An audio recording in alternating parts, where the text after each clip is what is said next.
Yo, it's your boy Ryan, Northwest Sports Fanatics, back at you with a new video. Today is Friday, May 30th, 2025, with your boy Ryan and the Northwest Sports Fanatics. Make sure you guys subscribe to the channel. Smash that like button either now or on your way out.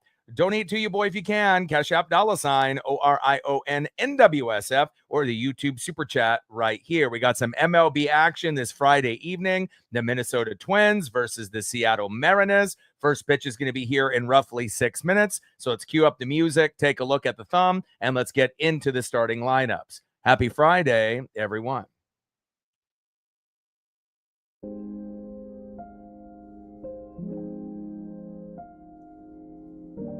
And on the thumb, on the left, the center fielder stud from Minnesota, Byron Buxton. And on the right, the Seattle Mariners ace in 2025, Bryan Woo.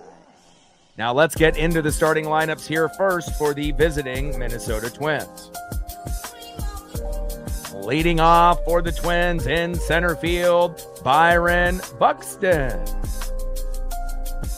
Batting second, DHing today for the Twins, Trevor Larnach. Batting third, catching today for Minnesota, Ryan Jeffers. Batting cleanup, batting fourth, shortstop, Carlos Correa. Batting fifth, playing second base, Brooks Lee. And batting sixth, welcome back to Seattle, the former Seattle Mariner first baseman, Ty France. Batting seventh, right fielder, Cody Clemens. Batting eighth, playing third base, Royce Lewis. And batting ninth, playing left field, Willie Castro. And on the mound for the Twins with an 0-1 record, an ERA of 7.71 from the same hometown as Big Dumper Cal Raleigh, Zebby Matthews. And now let's get into the starting lineup for your Seattle Mariners. Leading off for the Mariners at shortstop, J.P. Crawford.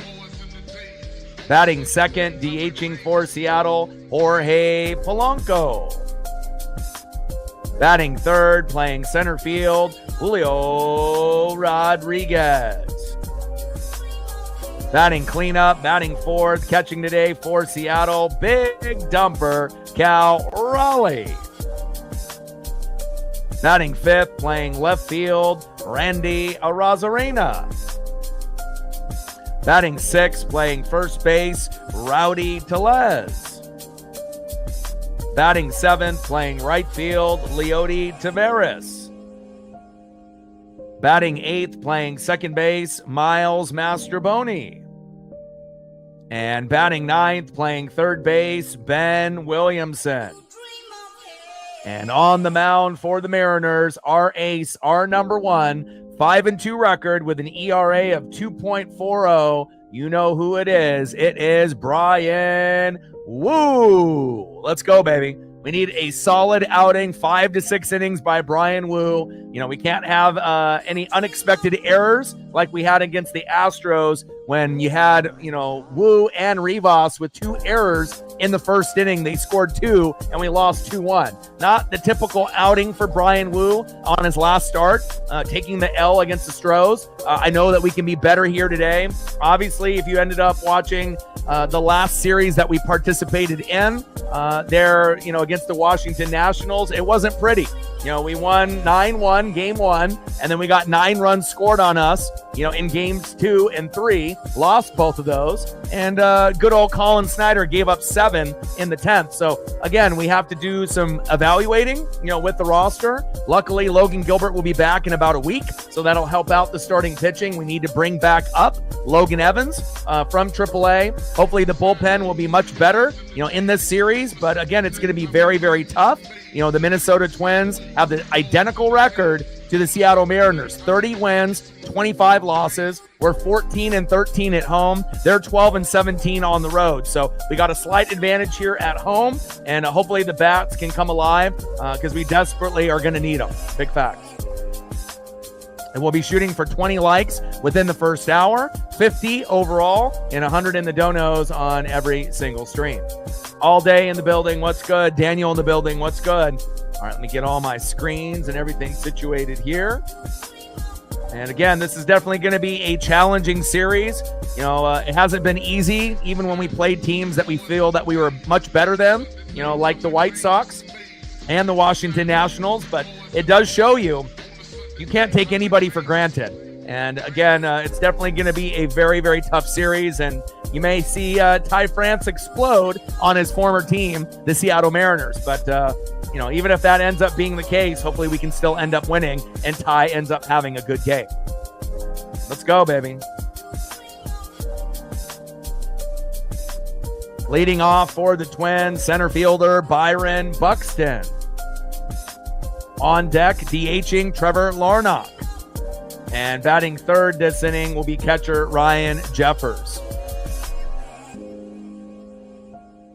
And on the mound, just about to get this game started, 5-2 record, ERA of 2.40. It is Brian Wu. Let's go, baby. Andrea in the building, what's good? Tridents up, go M's. We need to get off to a fast start. You know, we got to put back, you know, all those, you know, bad series that we've had in the last month and a half behind us in the rearview mirror. We have to look forward. You know, we can't start feeling sorry for ourselves because, you know, we didn't really finish games the way that we should have. You know, we have to keep our, you know, vision straight ahead. Astros are nipping at our heels. We understand that. Minnesota is a good team. It wouldn't surprise me if they make a run, you know, for a wild card spot, you know, in that particular division. Again, we're going to have to give everything that we have and some to be able to win 2 out of 3 against this team. And, you know, we'll see where it goes.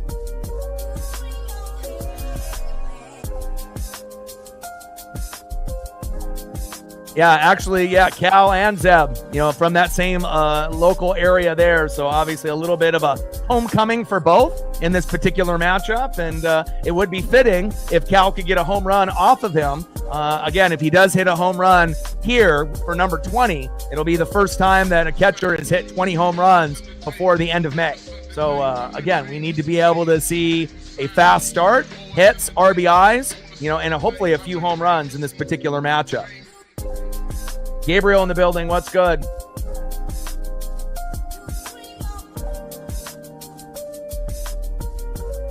And we're just about ready to get into first pitch. Hope everyone had a fantastic Friday. Bryce Miller making his debut back tomorrow, and then Luis Castillo. First pitch from Brian Wu, right down the middle. Big swing and a miss, 0-1 count. 0-1 pitch to Buxton, fouls that one off high and away. Four-seam fastball, 97 miles an hour. Wu ahead of the count on Buxton, an 0-2 count. Let's go, baby. Let's go, Brian. We need a solid outing. Top of the first inning, knotted up at 0. Wu on the mound, Buxton in the box.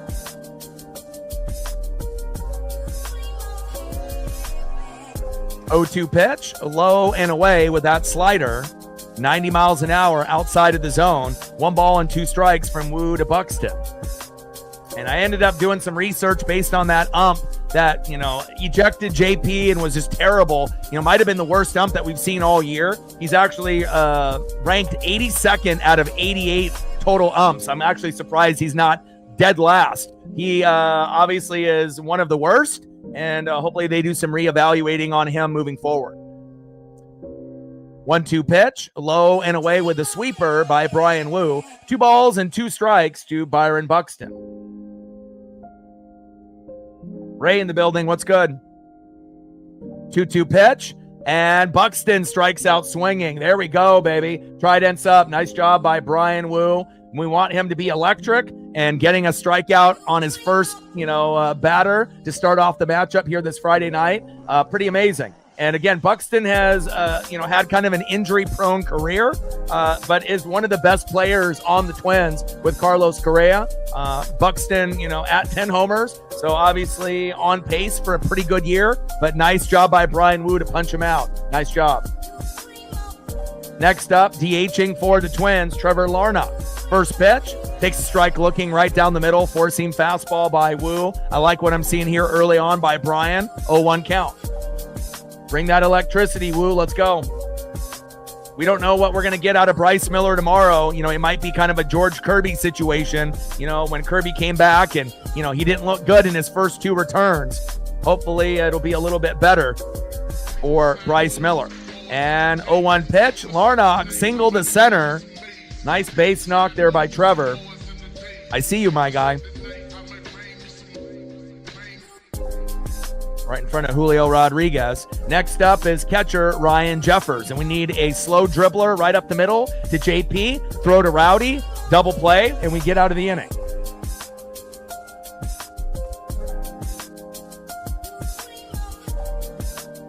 Awesome. Luis Castillo going to be on the mound, Jaden, for that particular matchup. And again, this is a must-win game for us. First pitch, low and away. Four-seam fastball, 97 miles an hour for Bryan Woo to Ryan Jeffers. 1-0 count. Because, I don't know what we're going to get out of Bryce Miller tomorrow. I hope it's good. And if he's not good, hopefully the bats will make up for it. But again, Minnesota's a good team. So, hopefully we can win this start. We might lose tomorrow unless Bryce pitches well and the bats come alive. And then we have to win with Luis Castillo on Sunday. So, Bryce Miller, I think, we already kind of understand it could be shaky. Unless we put up 5 to 10 runs, then we might still be able to win even if Bryce is shaky. But, the bats have cooled off. We are kind of averaging more 1 to 3 runs with an explosion of 5 to 10 every 4th or 5th game. So we'll see where it goes.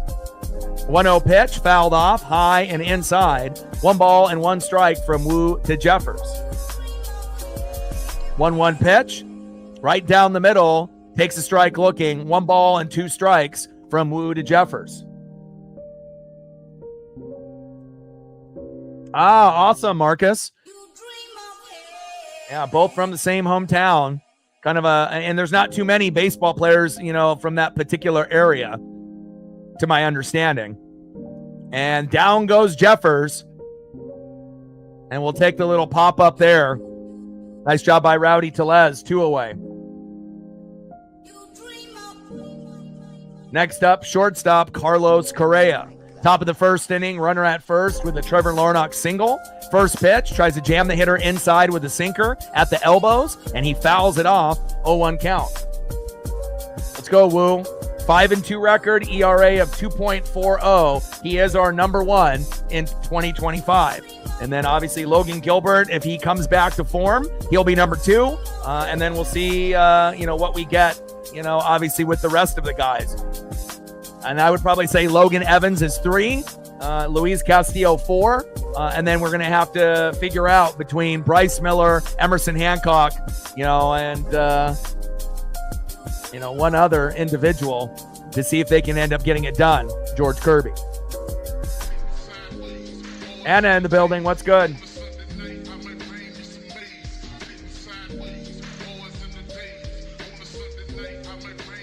Same high school or same hometown? 0-1 pitch. High and inside. 1 ball and 1 strike from Woo to Correa.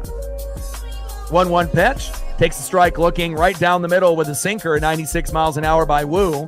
2 balls. No. 1 ball and 2 strikes to Carlos Correa. And hopefully the ump will be much better in this particular series, because yesterday's might have been the worst that we've seen so far in 2025.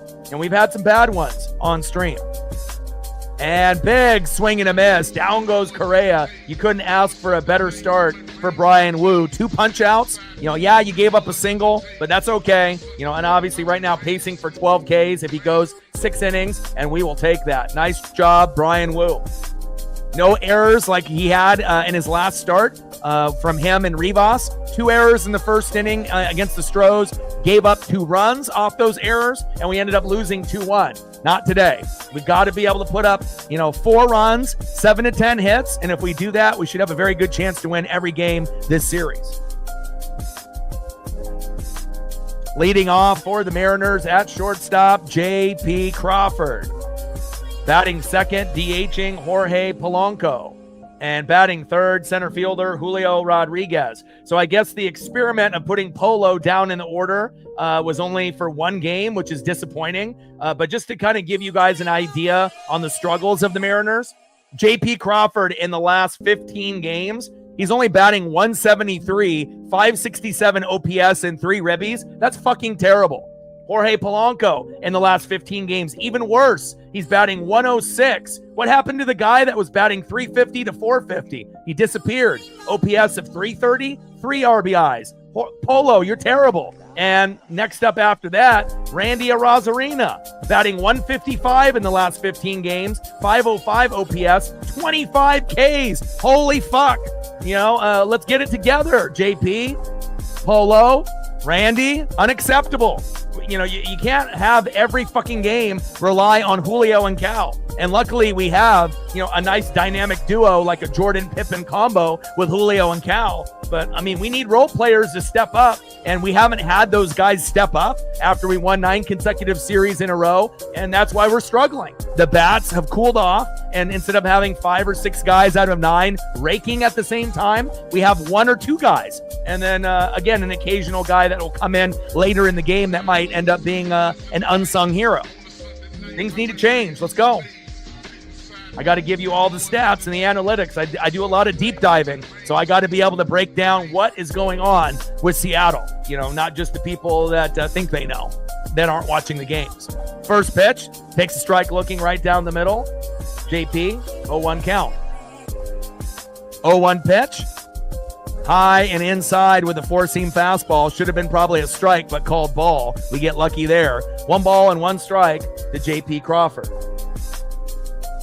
1-1 pitch, in play, and there we go. See, I called him out, and then what happened? Boom, a single right out of the gates. Nice job, JP. Next up, DHing for the Mariners, Jorge Polanco. On the mound, 0-1 record with an ERA of 7.71, Zebby Matthews, from the same hometown as Big Dumper Cal Raleigh. Let's go, Polo. First pitch, low and away with a slider. 88 miles an hour from Matthews, 1-0 count. Those 3 guys are very key components, cogs in the wheel, if we want to be able to win. JP, Polo, and Randy need to be much better.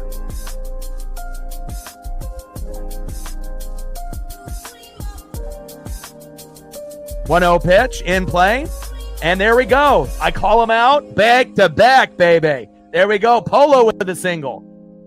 There we go. Where was this? In previous series. This is exactly the start that we needed. Next up, center fielder Julio Rodriguez. Can he get another hit to back up JP and Polo so we can go back to back to back? Best case scenario, Julio hits a 3-run jack right here and we go up 3-0. First pitch to Julio Rodriguez, right down the middle, fouled off. Just be a little behind on that. On that cutter, 91 miles an hour, that would have been the one to send it out of the park. 0-1 count. 0-1 pitch from Matthews to Julio. Down low and away with a slider, 88 miles an hour. 1 ball and 1 strike to Julio Rodriguez. Runners at first and second with no outs. JP with a single to left. Polo with a single right after him. And again, those were 2 of the first 3 guys that I had to call out that have been very bad in the last 15 games. Especially Randy. With those Ks, unbelievable. 1-1 pitch, low and away with a 4-seam fastball. 2 balls and 1 strike from Matthews to Julio. Try dance up, baby. Let's go, Julio. We need you, baby. Try dance up. In play, and Julio flies out to right. 1 away. Next up for the Mariners, Big Dumper, Cal Raleigh. 19 home runs for Cal, trying to catch up to Shohei Ohtani. And again, number 1 in the American League. But if he does hit a homer today, again, he will be one of the first catchers all time to hit 20 home runs for that position, catcher, before May ends. You don't typically have catchers that hit 20 home runs, before June 1st. And we know that Cal is definitely a very special player. I'm doing good. How are you? In play. Back. See ya. There it is, baby. You call for it and you ask for it and you get it. I talk about him getting to that 20 home run spot, and there it is. The first catcher in MLB history to get 20 homers before June 1st. Big dumper, Cal Raleigh. Let's fucking go.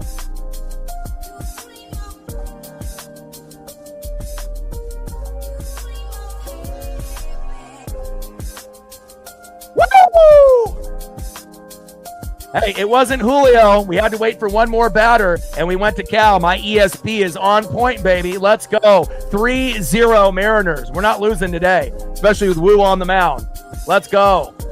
Next up, left fielder, Randy Arozarena. It's like the sports gods love kind of toying with me. You know, it's like we'll say something, and then they'll react right afterwards. Nice job. First pitch to Randy Arozarena. Big swing and a miss.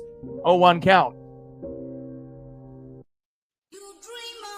0-1 pitch, big swing and a miss. Behind in the count, 0-2. Come on, Randy. I just made a stat line talking about how bad JP, Polo, and Randy have been in the last 15 games. 25 Ks? Get the fuck out of here. Come on now. 0-2 pitch, low and away. Back. See ya! You got to be kidding me. Every single player that I called out got a hit or a home run. Unbelievable. Randy Arozarena, 377 feet, 4-0 Mariners. Are you fucking shitting me?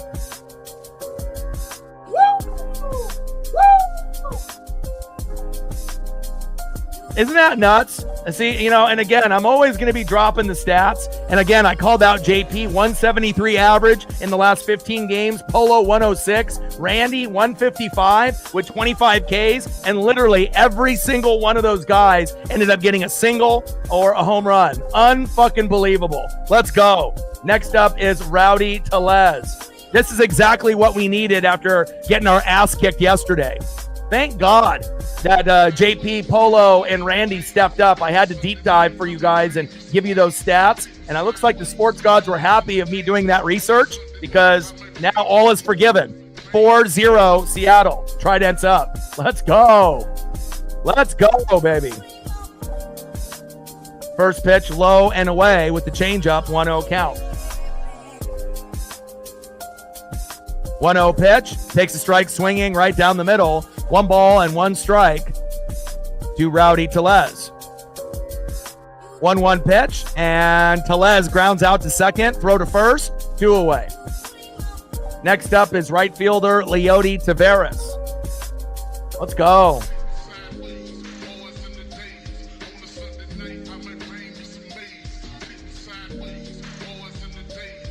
AM in the building. What's good?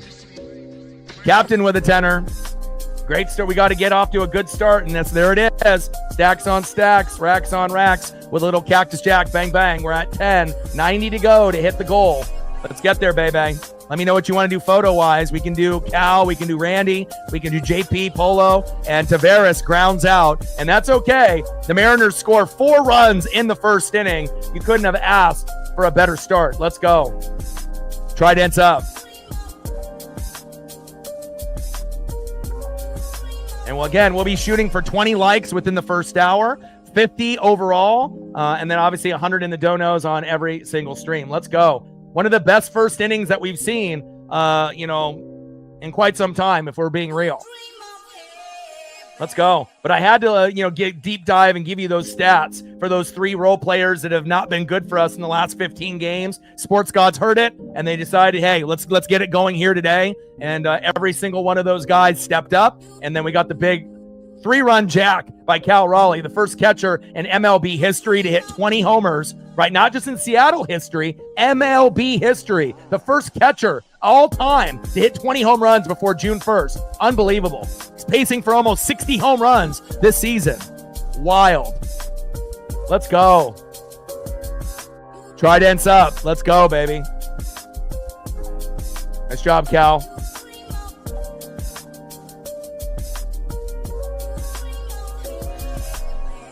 Next up, here in the top of the second, leading off, second baseman Brooks Lee. Batting second on deck, the former Seattle Mariner first baseman. Welcome back. Ty France. Don't be surprised if he does well against us in this series. And batting third, Roger Clemens' son, right fielder Cody Clemens. Let's go Mariners. Absolutely, that's how you start a game.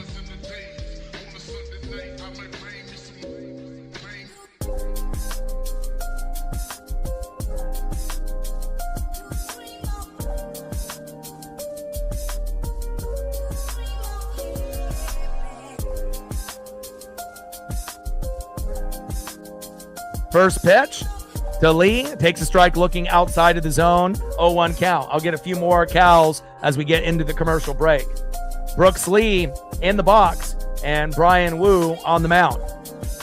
4-0 Mariners. And again, if anybody needed this, it's us Mariner fans. You know, it hasn't been pretty, lately. In the last month and a half, it's been, kind of shitty if we're really being honest. After we won 9 consecutive series in a row, we were hoping things were going to continue, on that level of averaging 6 runs a game. But obviously that's not something that you can sustain for a whole season. And also, not playing well against teams that are inferior to us, like the White Sox and the Nationals. There's no way in fucking hell the Nats should have put up 9 runs back-to-back games and we lose those games. But, it shows you if your bullpen stinks, sometimes that shit can happen. 0-1 pitch, low and away, 1 ball and 1 strike from Wu to Lee. 1-1 pitch, low and inside, 4-seam fastball, 2 balls and 1 strike from Wu to Lee. 2-1 pitch, that one's fouled off, 4-seam fastball, high and away, 2 balls and 2 strikes from Wu to Lee. And 2-2 pitch, and struck out looking. Nice job by Brian Wu. Down goes Brooks Lee. Open mouth with frustration. Nice job, Brian. Let's see if you can end up getting somewhere between 5 and 8 Ks in this outing. Way to be electric, my guy. Nice job, Brian. Next up, the former Seattle Mariner first baseman, Ty France. And, I always root for the players, even if they leave our team. Sometimes it's not the player's choice. Sometimes the team decides to get rid of guys. And again, anyone that ended up having a somewhat successful career with the Mariners, I'm definitely going to be rooting for them. And as you can see, Mariners fans have class. You see quite a few of them in the stadium, stand up at the park and give him a nice standing ovation, which they should. First pitch to Ty France from Brian Wu, fouled off, 0-1 count.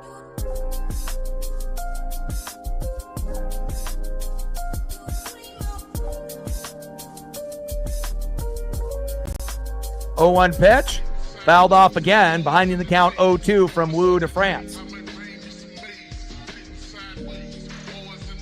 Ohtani hit a homer. Now he's at 21. That's, just typical. As soon as Cal ends up, tying, and then, Ohtani's going to be Ohtani. Same thing with Aaron Judge. Those guys can get extremely hot, but it's nice to know that we got one of those big players in Seattle now moving forward. Top of the second inning, 4-0 Seattle. Wu on the mound, former Seattle Mariner Ty France in the box. And if you're just tuning in, what a spectacular first inning. I went over some stats over the last 15 games of the 3 guys that have struggled the most for the Mariners, JP, Polo, and Randy. JP starts off the game with a single, Polo with a single. Julio popped up and flied out, but then the next batter, Cal, goes for a 3-run jack. 356 feet, 3-0 Mariners. And then the batter right after him, Randy Arozarena, who's been not good, 25 Ks in the last 15 games, and they're all batting under 200. Randy decides to come to play and, cash in his paycheck. Solo dinger, 377 feet. And then we have a 4-0 lead with Wu on the mound. That's a recipe for success. 1-2 pitch, fouled off, low and away. Sinker there by Wu. 1-2 pitch, in play, France, grounds out to third. Williamson, throw to first to Tellez, got him, 2 away. It's okay, Ty, you'll be able to find yourself getting a hit at some point in this series. Next up, right fielder Cody Clemens, Roger Clemens' son. Let's see what Cody Clemens has in store here today.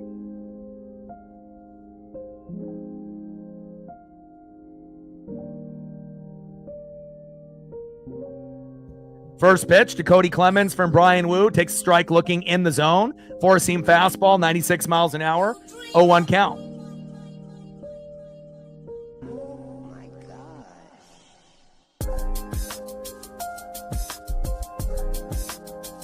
Yeah, we're not spamming up the chat like that. And Clemens in play on the 0-1 pitch. Grounds out to second. Throw to first. Got him. Here we go, baby. Go to the bottom of the second inning and see who's up next here for the Mariners. Next up for the Mariners in the 8-hole, second baseman Miles Mastrobuoni. On deck in the 9-hole, third baseman Ben Williamson.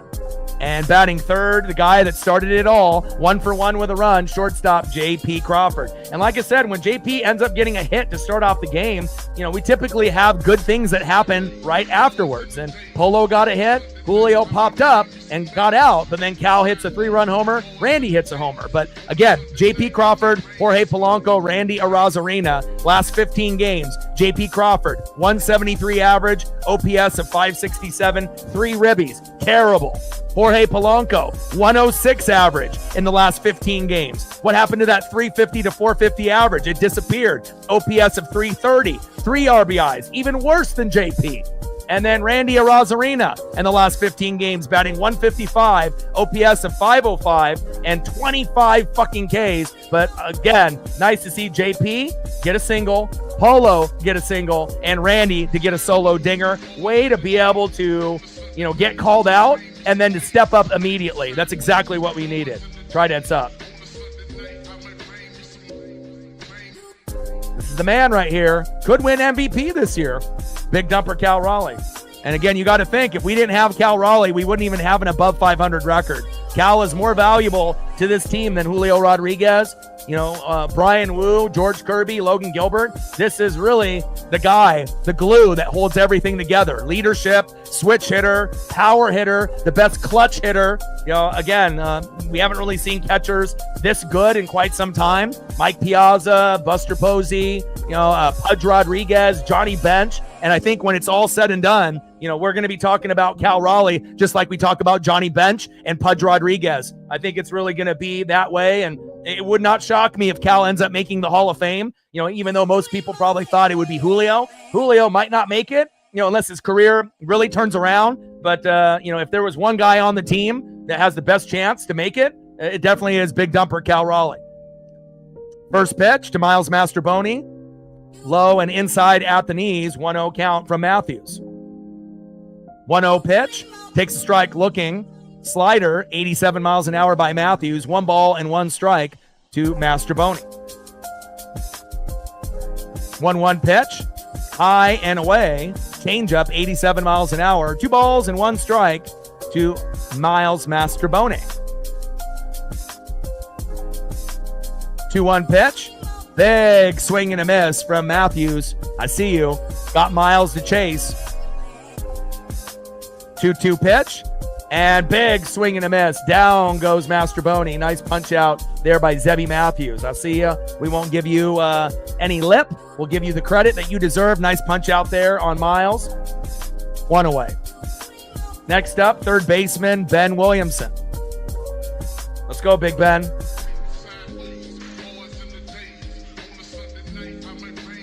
First pitch fouled off by Ben Williamson. 0-1 count.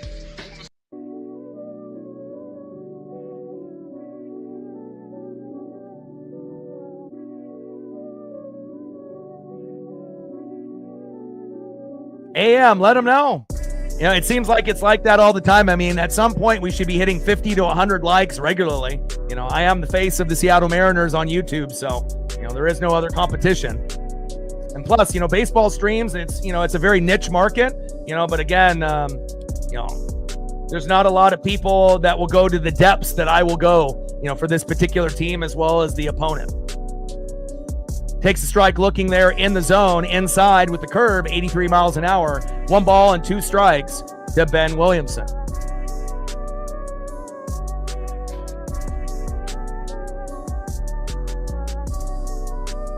One-two pitch. High and away. 2 balls and 2 strikes from Matthews to Big Ben. but we've been averaging over 50 likes on every stream, which is good. From before it was about 20 to 30, but now we're getting kind of a nice little boost where most of the streams are hitting 1,000 to 2,000, or more.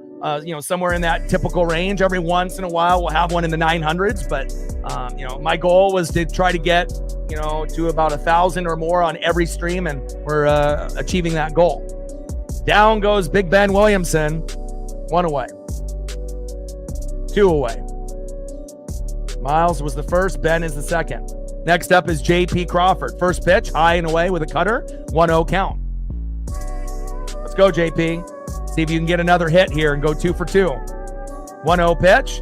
Four-seam fastball, high and away again.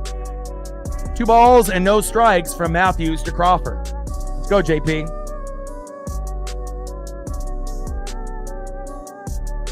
Two-0 pitch, high and away, four-seam fastball. 3 balls and no strikes from Matthews to JP.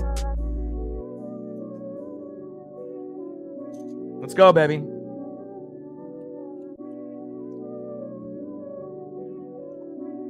3-0 pitch, takes a strike looking in the zone. 3 balls and 1 strike from Matthews to JP. 3-1 pitch, big swing and a miss, high and away. Four-seam fastball, 96 miles an hour by Matthews. Count now is full. 3 balls, 2 strikes, 2 outs, and nobody on. 4-0 Mariner lead. 3-2 pitch, four-seam fastball fouled off right down the middle. Good eye by JP there. Count still full. 3 balls, 2 strikes, 2 outs, and nobody on. Matthews on the mound. J.P. Crawford in the box. So here in Oregon on the West Coast, it's 7:40. So in the Midwest, it'll be 9:40. East Coast, 10:40.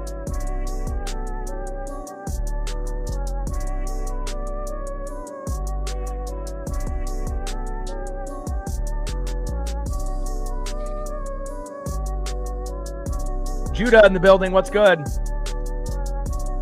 And Captain, you've been doing a great job helping out with the likes and whatnot and the subs and the donos. And there it is. You call out JP, you call out Polo, you call out Randy. And what does JP do starting off his day? 2 for 2. My man, after getting ejected yesterday off a terrible call, and out of 88 umps, that guy was ranked 82nd. He's one of the worst. Bottom 6 in the entire MLB. And I wouldn't have minded really if Dan Wilson would have showed a little bit more emotion as well. Polo, first pitch, in play, lined out to third, and that's the end of the inning. Wasted opportunity there for JP, but at least JP starting off the day 2 for 2. And again, I wish Polo was a little bit more patient in the box. I think that, if he's injured and he's not saying that he's injured, maybe we need to send Polo to the IL and then bring, someone up like Harry Ford or Cole Young, because again, batting 100 in the last 15 games after starting off the year batting 350 to 450 and then getting down to around 300, and now his batting average is under 300. Something's off. And again, he might be playing through pain, but again, it's not doing any favors to the Mariners. If you're DHing and you're not hitting, you're not even playing defense out there. The whole purpose of having you at DH is because you're supposed to be a good hitter, and that kind of disappeared. So I don't know if that will be something that they do, but maybe they should consider, sending Kirby down, until he's ready, sending Polo down and bringing a couple guys up like Logan Evans back to the team and bringing up Harry Ford and Cole Young. I mean, we need hits. We got them today, but we could have a little bit more with those guys. End of the second inning, 4-0 Mariners. Let's see who's up next here in the top of the third. Next up for the Twins here in the top of the third baseman, Royce Lewis. Batting second in the 9-hole, left fielder Willie Castro. And batting third, back at the top of the order, 0 for 1 with a K, center fielder Byron Buxton. Having a great season here in 2025. Has had an injury-prone career, but when he is healthy, he's very good. He's got 10 homers on the season, which is great for him. And hopefully he'll be able to continue to have success for the Minnesota Twins with Carlos Correa and with Ty France. All right, baby, let's go. So far, so good here out of Brian Wu. And we'll see if he can continue to stay hot. Let's go, Wu. First pitch from Wu to Lewis. low and inside at the knees, four-seam fastball, 95 miles an hour, 1-0 count.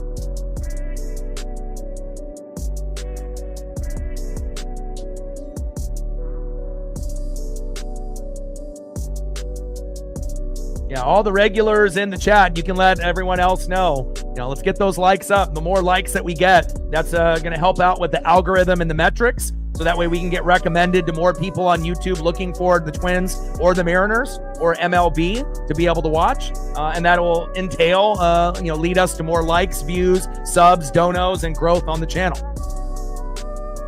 2-0 pitch, fouled off by Lewis, high and inside. 2 balls and 1 strike from Wu to Lewis. Appreciate you, Judah.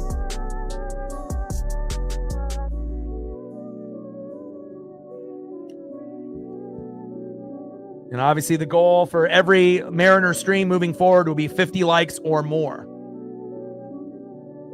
Top of the third, 4-0 Seattle. 3-run jack by Cal Raleigh. Solo dinger by Randy Arozarena. You couldn't ask for a better start in the first inning, especially after giving up 7 runs in the 10th inning by Colin fucking Snyder. I still can't believe that we gave up 9 runs in back-to-back games and lost the series to the Nats. But again, bullpen is very important. In play, and Lewis fouled out to third. Big Ben Williamson, our big dog, out there playing defense like a champ. 1 away. You hit it anywhere near Big Ben, and this is the result that you're going to get. An out. Next up, left fielder Willie Castro. Let's go, Brian. Wheel and deal, baby. First pitch to Willie Castro, in play, and grounds out to the shortstop. Throw to first. 2 away. Next up, center fielder Byron Buxton.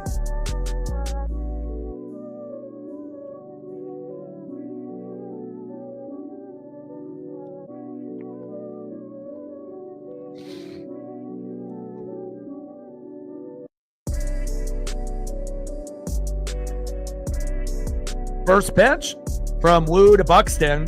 Right down the middle, takes a strike looking with the sinker, 96 miles an hour, 0-1 count.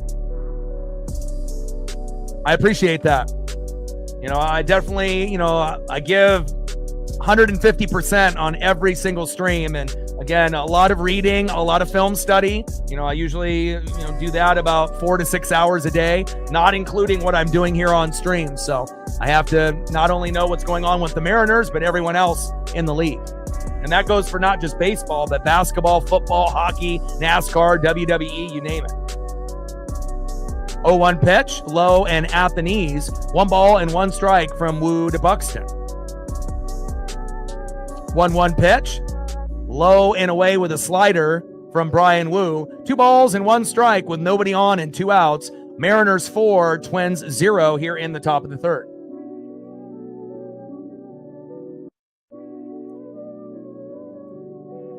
But shout out to all the people that are in the room that have smashed the like button already.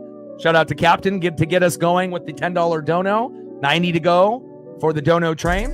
And again, 4-0 lead for the Mariners. Much better than what we were seeing yesterday out of Seattle. And Buxton grounds out to second, throw to first, and that is it. Solid defense by the Mariners here in the first 3 innings, and the bats are coming alive. And that's why I like playing really good teams, because again, I feel like the Mariners are a type of team that's going to play up to the competition.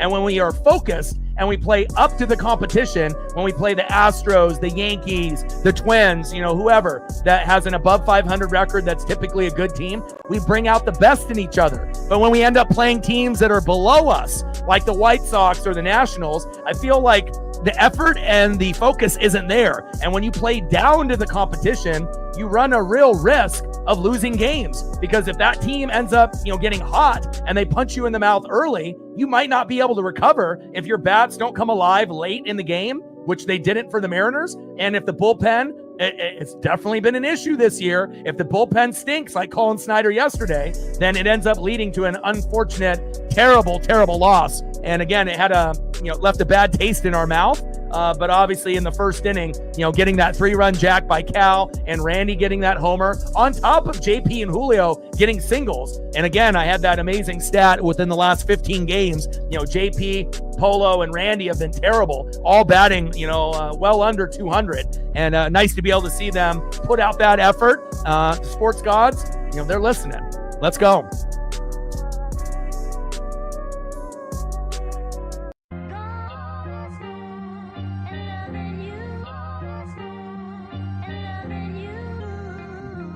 Next up for the Mariners, 0 for 1, center fielder Julio Rodriguez. On deck with a 3-run jack, 20 home runs. First time an MLB catcher has done that before June 1st. Big dumper Cal Raleigh. You the man, MVP candidate, top 3. And batting third, left fielder Randy Arozarena. A very unlikely solo dinger, but we'll definitely accept that and we'll take that. First pitch to Julio Rodriguez, takes a strike looking outside of the zone, 0-1 count. Probably should have been called ball, but at least this ump is better than what we saw yesterday. 0-1 pitch, big swing and a miss, low and at the knees. Behind in the count, 0-2 to Julio Rodriguez. And Julio has definitely transformed himself in May compared to March and April. He's not chasing as much, he's not striking out as much, and you don't see him in 0-2 counts as often as you did early on. 234 average is still lower than what it should be. He should be batting somewhere between 270 and 300, but he does have 10 homers, 32 ribbies. And again, remember, he only had 20 homers last year. So now he's pacing for 30. And again, that should be the bare minimum for Julio. 30 steals, 30 home runs, but he does have the skill set that you would think if he can get it figured out in his career where he could get 40-40 or 50-50 at some point. 1-2 pitch, in play, and Julio gets on with a single to left. Nice job. Now we got everyone through the 1 through 5 hole with a hit already. Nice job, J-Rod. Let's see if Cal can do it again. Next up, big dumper, Cal Raleigh. First pitch, takes a strike looking right down the middle. Oh my God, if he would have swung at that might have been gone. 0-1 count. Let's go, Cal. Love you, my guy. Trident's up. Cool to be able to have our very own Pudge Rodriguez, Johnny Bench, type of guy. And again, Cal, leadership, with all of the pitching staff, left hitter, right hitter, switch hitter, power hitter, 264 average, 20 homers, 40 ribbies. He's pacing for 60 home runs, right? 120 ribbies and 100 runs. Unbelievable. Big swing and a miss. Behind in the count, 0-2. To big dumper Cal Raleigh. 0-2 pitch, low and at the knees with a slider by Matthews. 1 ball and 2 strikes with a runner at first, Julio, and no outs. Mariners up 4-0. Let's go. All right, we got to 30. We got almost 60 people in the room, so there at least half of the people in the room haven't smashed the like button yet. Please do.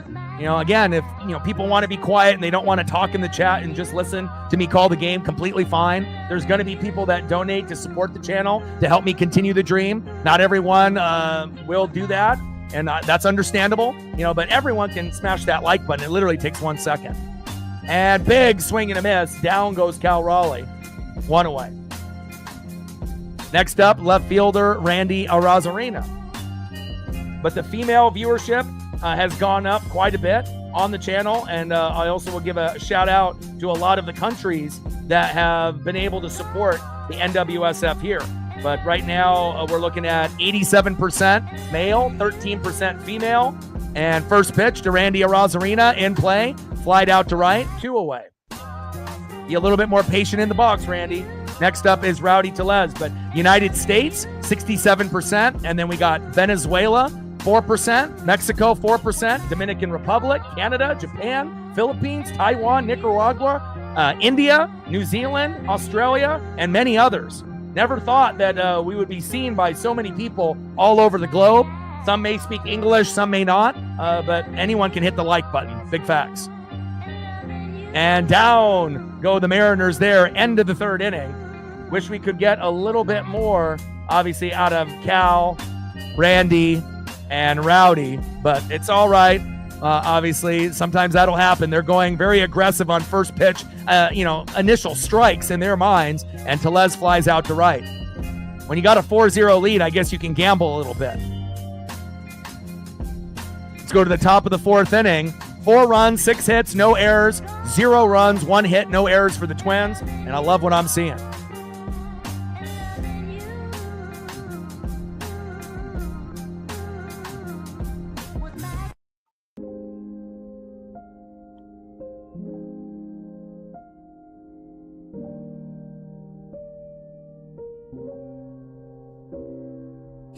Yeah, pretty cool, and again, it's just about continuous growth, on the channel. And let's be real, the farther the Mariners go, while I continue to do this dream for the rest of my life, the more that we're going to explode, and, obviously, take the channel to new heights that we've never seen before, especially if the Mariners, in the next, 5 to 10 years, if we end up making a World Series or two, or could you even imagine, since we're the only team that's never even been to a World Series out of 30 teams, but if the Mariners were to go to the World Series and win, that would really be a catapulting moment on the channel, because there definitely would be a lot more eyeballs, from other fan bases tuning into this channel just based on, what the Mariners are doing, as well as people doing parlays and bets, wanting to be able to see what the Mariners are all about. Looking forward to it as well. Top of the fourth inning, 4-0 Mariners.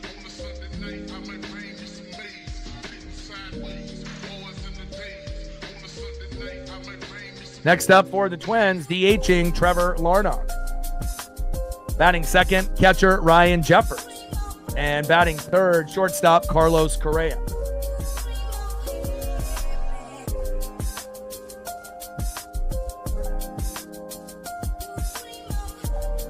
And again, I feel like with my thumbnails and my presentation and my overall vibe, it's definitely, much different than anything else that you're going to see out on YouTube.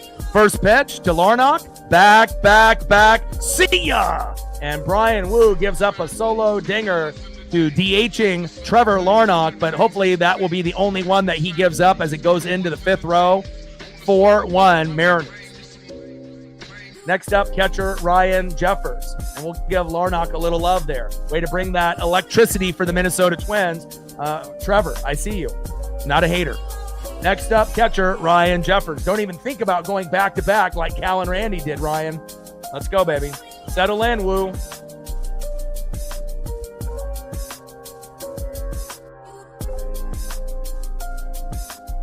And again, 3 runs or less is the standard for any pitcher that starts for the Mariners. Obviously, if we give up 0 or 1, that's like, ideal. But realistically, it's hard, for pitchers to hold guys and teams, to 3 runs or less on a continuous basis and a consistent basis. So, 1 run, no big deal.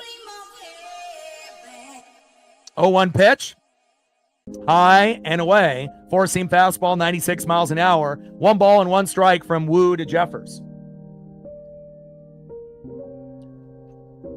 Yeah, and again, with the Tigers and the Twins and the Guardians, they're all going to be battling for that division. Obviously, we assume the Tigers will win it like the Mariners more than likely will, but in play on the 1-1 pitch. And Jeffers with a double to left. Wow. Wasn't expecting that. Got to settle in now. Larnach with a solo dinger to right. Jeffers. Look at that lazy effort by Randy in left field. I don't think I've ever seen a player as lazy as Randy Arozarena. Like, if you hustle, maybe you can throw to second and, force him to turn around halfway from first to second, and it can hold him to a single. But no. Randy Arozarena might be the laziest motherfucker in baseball. He just jogs like it's no big deal. Oh, it's just a double. Fuck it. But again, if you can hold a guy to first, maybe they don't score again this inning. But if you're going to be that fucking lazy and he's just going to get an automatic double every time a ball gets hit to his area, that's unacceptable, man. Fucking brutal. First pitch to Carlos Correa, 10 feet off the plate, low and away, 1-0 count. And again, I know I'm not the only Mariner fan that's noticing this when we watch the game. Super lazy by Randy. And again, a lot of times, not only with the laziness out there, sometimes he'll fumble the bag and he'll try to pick up the ball too quickly and drop it, or he'll slip. It's like, I need to see the same type of effort when you're in the box in the outfield.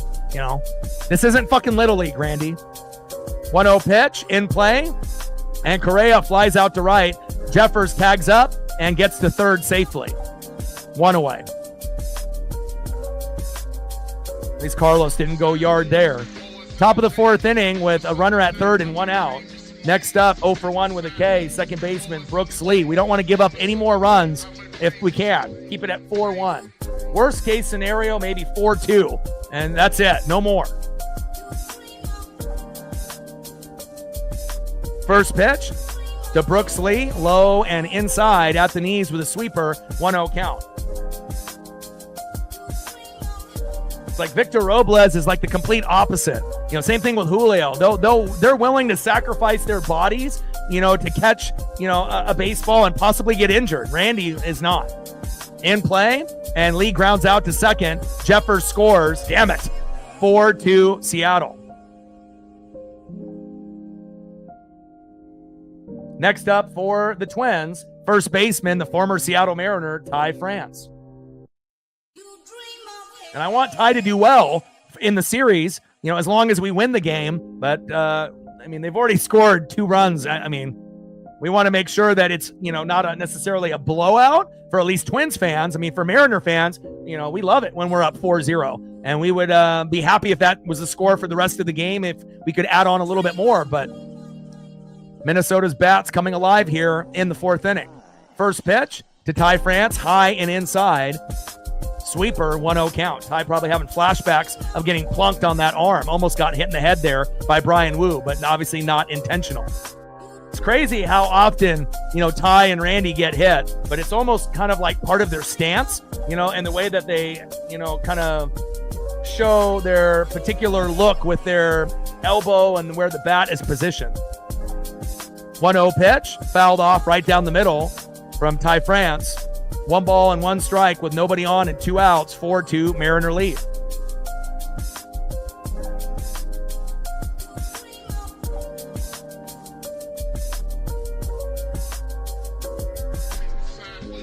$10 likes to 40. If you haven't smashed that like button yet, please do.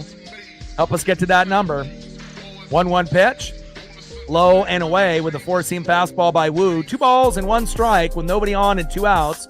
Mariners had a 4-0 lead. That disintegrated now to 4-2. Solo dinger by Larnach, and then a nice little sac fly there. Larnach homered, and then Lee grounded out to second, and Jeffers scored after the Carlos Correa sac fly.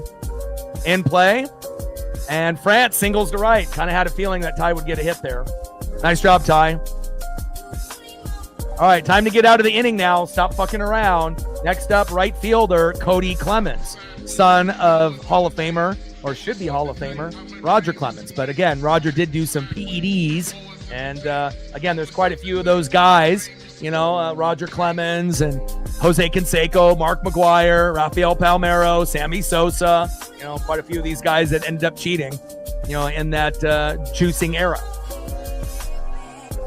First pitch to Cody Clemens, takes a strike looking in the zone, 0-1 count.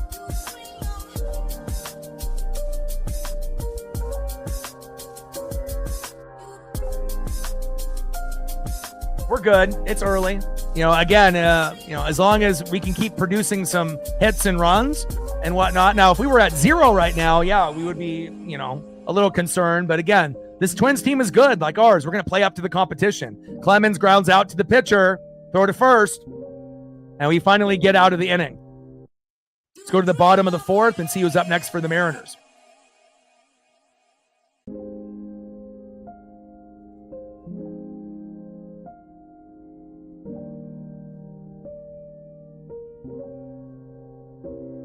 Next up for the Mariners, 0 for 1 in the 7-hole, right fielder Leody Taveras. Batting second on deck in the 8-hole, 0 for 1 with a K, second baseman Miles Mastrobuoni. And batting third, 0 for 1 with a K, third baseman Ben Williamson. Let's go Mariners.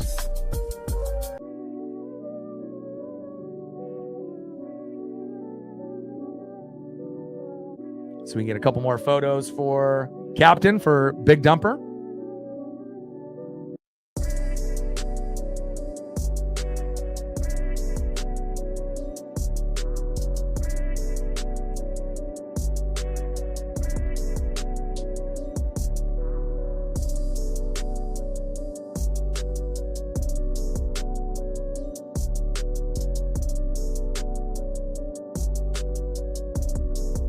Let's go, baby.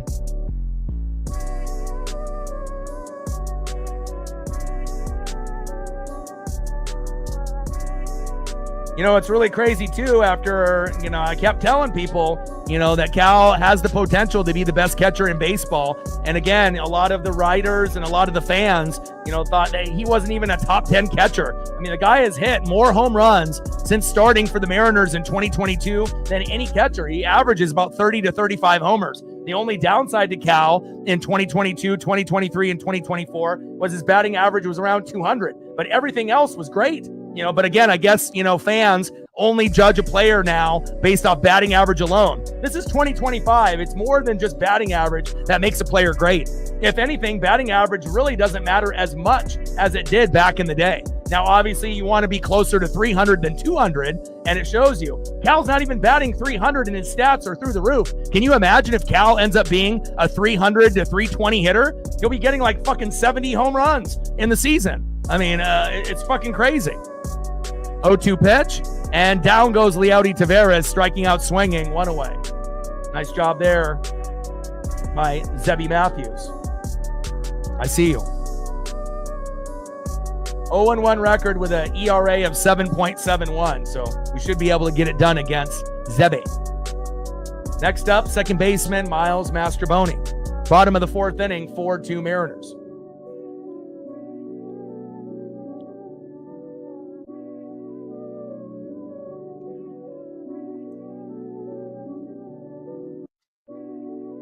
One of the best in MLB. Top 3. Now, this year, it hasn't been as good as it was in the previous 2 up to this point, but I feel as the season goes along, it'll get better and better and better. So, I mean, he really is the complete catcher. We haven't really seen, a guy like this. I'm not sure ever, the guy that has this type of power, from both sides. Typically, you're really good from your main hand, the left, but then usually the, opposite hand, there's usually a big decline, based off the numbers, but not with Cal Raleigh. 1-1 pitch, low and away. 2 balls and 1 strike from Matthews to Mastrobuoni. But Cal is one of the best on defense, one of the best leaders, one of the best hitters, one of the best hitters for power, and not only that, the best clutch hitter on the Mariners as well. Popped up and flied out to Byron Buxton. Wow, what a catch. That could have been a double by Miles Mastrobuoni, but Buxton making a Julio Rodriguez no-fly zone type of catch. Wow. Shout out to Byron Buxton with the defense. Nice job. Next up is third baseman Ben Williamson. Wish that would have dropped for Miles. That could have been a double or maybe even a triple if he would have hustled. First pitch to Ben, takes a ball low and away, 1-0 count. 1-0 pitch, takes a strike looking high and inside the zone. 1 ball and 1 strike from Matthews to Williamson.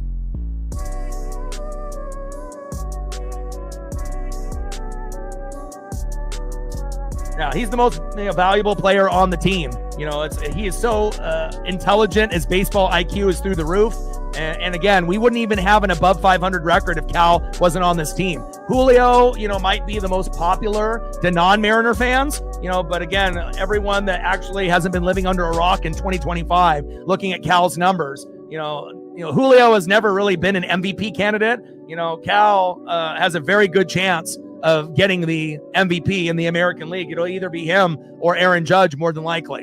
And then Shohei Ohtani has a great chance in the National League like he always does. In play, and Williamson grounds out to second, throw to first, and that's the end of the fourth inning. 4-2 Mariners.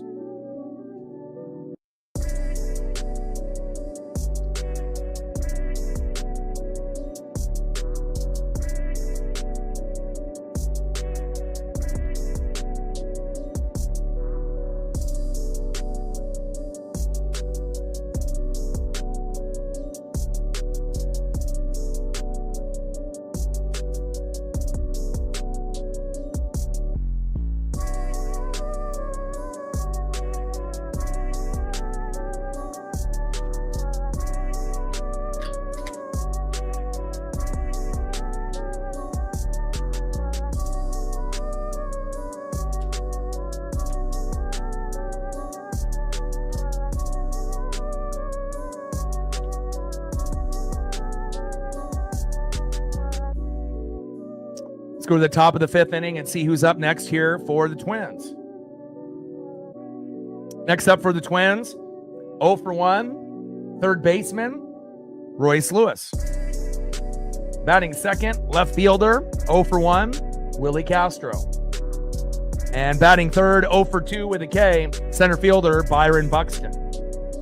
Let's go Mariners. And let's take a quick look at the stat line for the pitchers up to this point, since we're about halfway through like we normally do on stream. 4 innings pitched, 4 hits, 2 earned runs, no walks, 3 Ks, 50 pitches, 34 strikes, ERA of 2.79. Came into the game with a 5-2 record, ERA of 2.40. Let's go Woo. And then for Zebby Matthews, 4 innings pitched, 6 hits, 4 earned runs, no walks, 4 Ks, 57 pitches, 39 strikes, with a ERA that has gone up from 7.71 coming into the game and an 0-1 record, and it went from 7.71 to 8.18. Nice job, Mariners. Trident's up.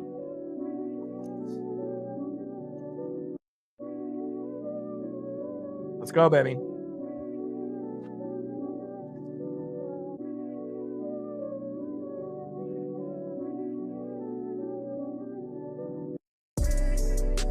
Woo's got an issue with his finger. I don't know, I wonder if he's got a blister on that middle finger. Hopefully it'll be okay.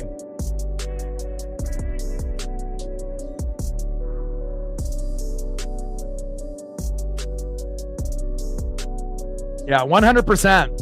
You know, again, leadership is everything, and Cal took a player-friendly deal so that way they could give more money to Logan Gilbert when that time comes around. You know, I know Julio got that insane contract, and we tried to lock him up early, but really, if there was someone that was deserving of, you know, something really, really big, obviously it would be Cal Raleigh. I mean, Cal is definitely a player that could get, you know, a $300, $400, $500 million deal, you know, with the talent that he has. But again, definitely took a discount so that way that we can make the team better. And again, you know, I'm very excited to be able to see where the future goes with this particular team. This is the best team that we've had since 2001. And, you know, it feels like in the next 5 to 10 years that more than likely we'll make a World Series. I don't know how many we'll make in the next, you know, 10 to 20 years, hopefully a couple, and we may not win the first time that we go, you know, but it definitely feels like we're heading in the right direction. First pitch to Royce Lewis from Brian Wu in play. Grounds out to the shortstop, JP. Throw to first to Rowdy. 1 away.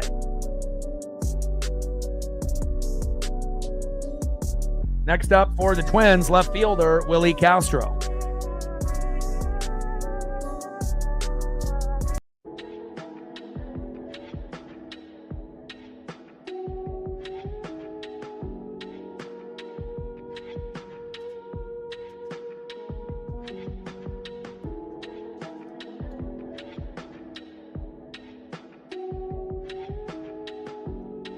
First pitch, high and away with a 4-seam fastball. 1-0 count from Wu to Castro. Like, sub, donate, comment, share. If you haven't smashed that like button yet, please do. Help us get to 50 likes before the stream ends. And if we hit that, we'll try to go to 75 or 100. We're at 10 on the dono train, 90 to go. 1-0 pitch, fouled off. 4-seam fastball by Wu in the zone. 1 ball and 1 strike. With nobody on and 1 out, top of the 5th inning, Seattle with a 4-2 lead.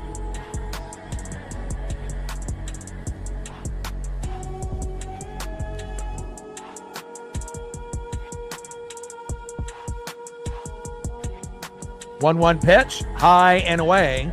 4-seam fastball, 96 miles an hour by Wu. 2 balls and 1 strike from Wu to Castro. Oh, you can see my pup in the background making an appearance. Lay down, man. Lay down right here. Lay down. Lay down. All right, my pup is in here now. 2-1 pitch, high and away. 3 balls and 1 strike from Wu to Castro. 3-1 pitch, and that's a walk. A very rare walk for Brian Wu. Come on, Brian, get it together. Willie gets walked and goes to first. Next up is center fielder Byron Buxton. Hopefully we get a slow dribbler right up the middle to JP for a double play. and we can get out of the inning here.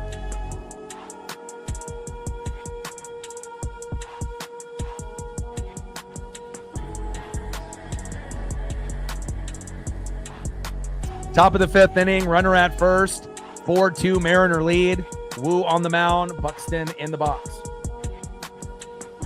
And I'm happy for Byron. You know, I've been following his career. He was very highly touted, you know, as a very young prospect. And again, never really hit his full potential because the injuries just kept hitting him hard year in and year out. But when he is healthy, you know, he is a guy that's got potential, you know, to hit 30 home runs or more in a season. It's just, you know, the injuries have really held his progression and growth as a player. But already at 10 home runs at this point.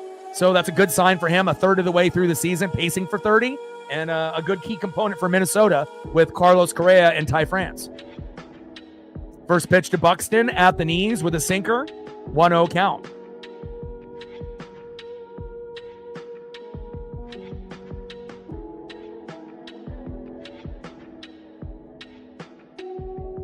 One 0 pitch, inside with the sinker, tries to jam the hitter. 2 balls and no strikes from Woo to Buxton.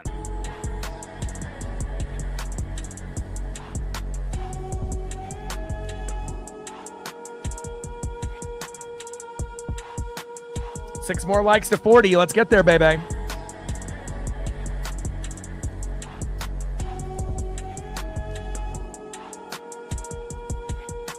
Top of the 5th inning, runner at first with 1 out.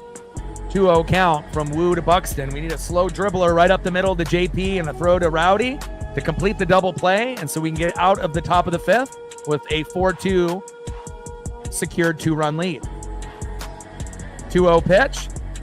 Inside, 3-0 count from Woo to Buxton. Come on, Woo. Woo starting to lose a little bit of his control, and that's typically normal, you know, in the 5th inning, you know, where you start to kind of get a little shaky and whatnot, but hopefully he can pull himself together.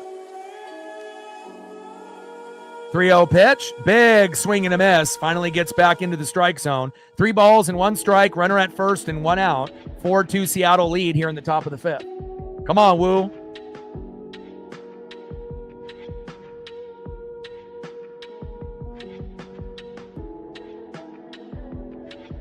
Three-one pitch, fouled off with that sinker. Count now full. 3 balls, 2 strikes with a runner at first and 1 out. Woo on the mound, Buxton in the box.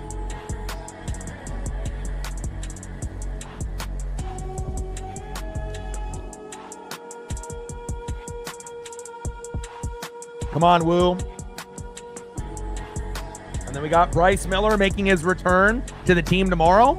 And then Luis Castillo on Sunday. So again, hopefully Bryce Miller doesn't look like George Kirby in his first 2 starts after, you know, the whole rehab process, because George has been terrible. Hopefully Bryce, you know, if he ends up giving up like 3 runs, but then we, you know, can get the bats to come alive like today, we'll be fine. We just can't have Bryce, you know, give up 6-7 runs and, you know, look like George did in his first 2 starts. It has to be better. Otherwise, we may lose tomorrow. But Luis Castillo has been pitching pretty well, where we could still end up winning the series even if we lose tomorrow 2 games out of 3. And we definitely need to win 2 out of 3. Sweeping would be great, but I don't know if anyone would be able to do that against Minnesota. They're almost too good to get swept. Same thing with like Seattle. We're too good to get beat 4 in a row or 3 in a row. Even when things are going bad, you can still squeak out at least a win. Pitch fouled off, high and inside. Buxton working the count. Seventh pitch at this at-bat. Back-to-back foul balls. And he's painting them all over the place, inside and outside. Top of the 5th inning, 4-2 Seattle lead. Count is full. 3 balls, 2 strikes, runner at first and 1 out. 3-2 pitch incoming again. Let's go, Woo.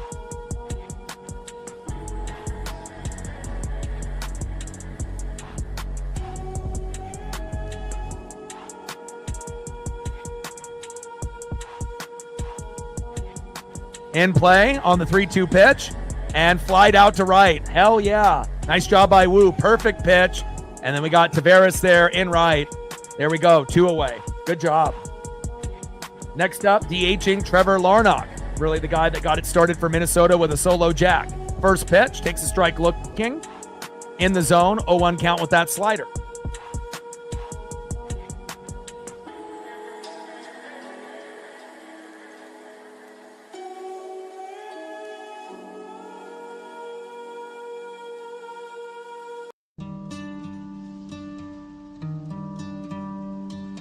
Oh, 1 pitch, low and away. Tries to paint that outside corner, but just misses. Changeup, 89 miles an hour by Brian Wu. 1 ball and 1 strike with a runner at first and 2 outs. Wu on the mound, Larnach in the box.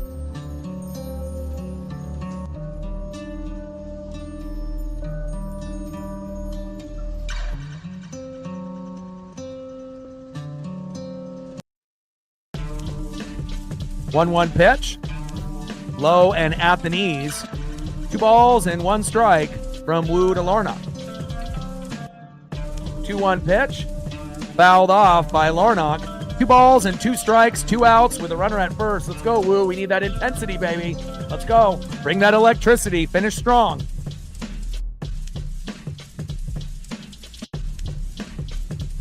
Top of the 5th inning. Runner at first. 4-2 Seattle lead. Let's not give them any more this game. Let's see if we can hold them to 2 for the rest of this game.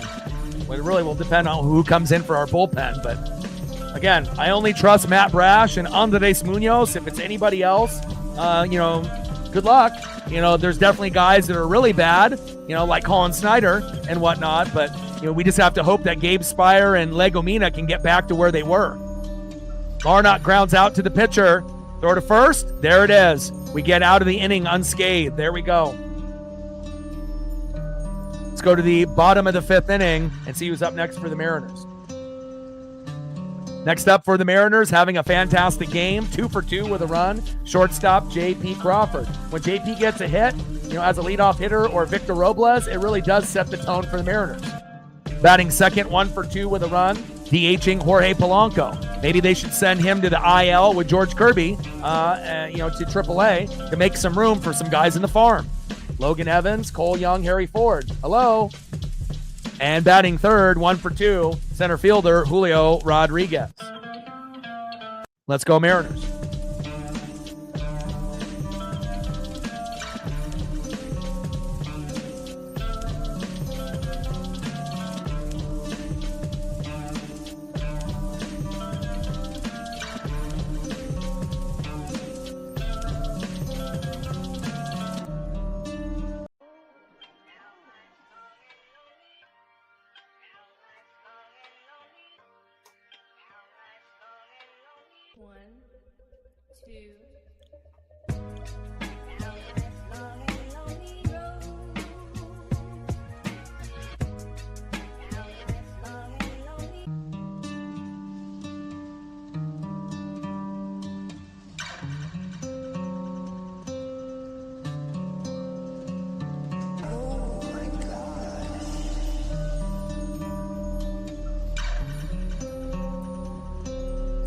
Put it back on loop for you. I got you. Bottom of the 5th inning, 4-2 Mariners. Much more what we're used to. Playing up to the competition, and it brings out the best in the players. Instead of playing down to the competition to an inferior team and then not doing anything and, getting beat up, by a team that's got a below 500 record. It's not fun, First pitch, J.P. Crawford, 10 feet off the plate, high and away from Matthews, 1-0 count. Let's go, JP. Let's see if you can go 3 for 3, baby. Let's go, JP. Pitches outside. 3 balls and no strikes from Matthews to JP. In great position now for a walk. And there it is, 4-pitch walk to J.P. Crawford. Fantastic day. 2 for 2, 2 singles, and a walk. Way to really step up here today. He's still sitting at only 4 homers, though. I would love for him to get that 5th homer in this series. Next up, DHing Jorge Polanco. We said that he should get demoted and go down into the batting order. They put him in the 7-hole for a day and then brought him back up. So, again, obviously it worked out today, but something's got to give with Polo. First pitch, takes a strike looking on the line. Low and away, 0-1 count. Bottom of the fifth inning, 4-2 Seattle lead. J.P. Crawford with a 4-pitch walk at first, and hopefully Polo can get another single so we can have runners at first and second. Again, 0-1 pitch, takes a strike looking. Almost in the same location, behind the count now 0-2. 0-2 pitch from Matthews to Polo. Low and away with a slider, 86 miles an hour. 1 ball and 2 strikes to Jorge Polanco.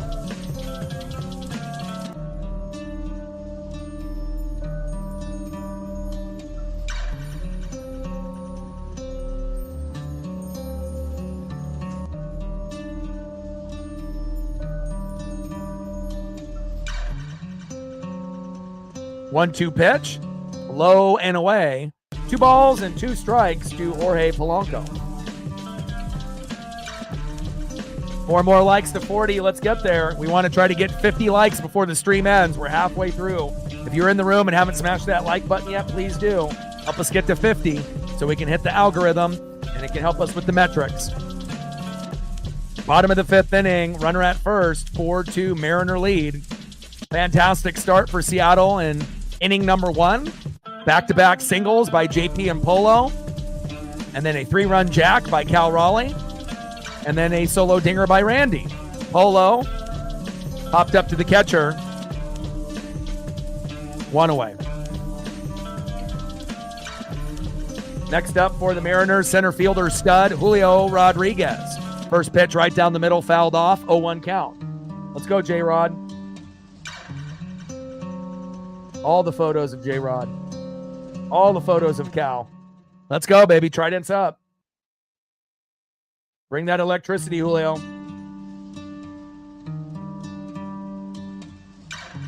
Single in the third inning, 238 average, 10 homers, 32 ribbies. And I can't wait till we get to the point where Julio is like, a 270 to 300 hitter. If that ends up happening at one point or another, that might be the season where he goes 40-40. I'm not sure if he'll ever hit 50 home runs in his career, but he could definitely do 40. And down goes Julio Rodriguez. And brutal double play. The last thing that you would need out of Julio there, but at least we still have a 2-run lead. All right, let's go to the top of the 6th and see who's up next here for the Twins.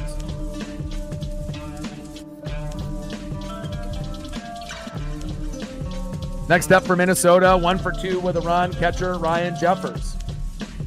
Batting second, shortstop in the 4-hole, former Stro, Carlos Correa. Super intelligent guy.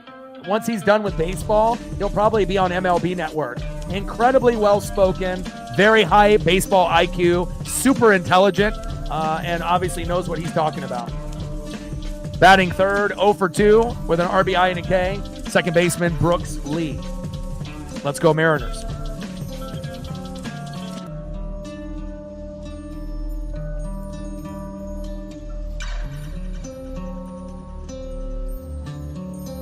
Wu is only at 69 pitches, and Matthews is at 68.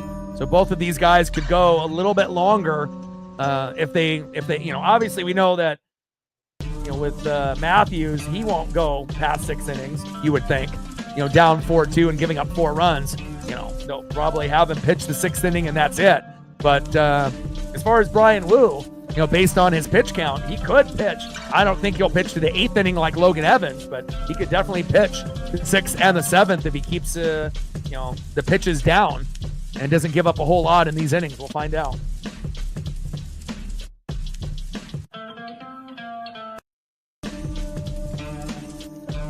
Plus, we need to start, doing other things like bunting. Whenever it kind of gets into a lull, where we had this explosion of runs in the first inning, and we're kind of waiting, for that next run to happen, and again, it's hard to get back-to-back hits. This is the hardest ballpark to hit at in MLB.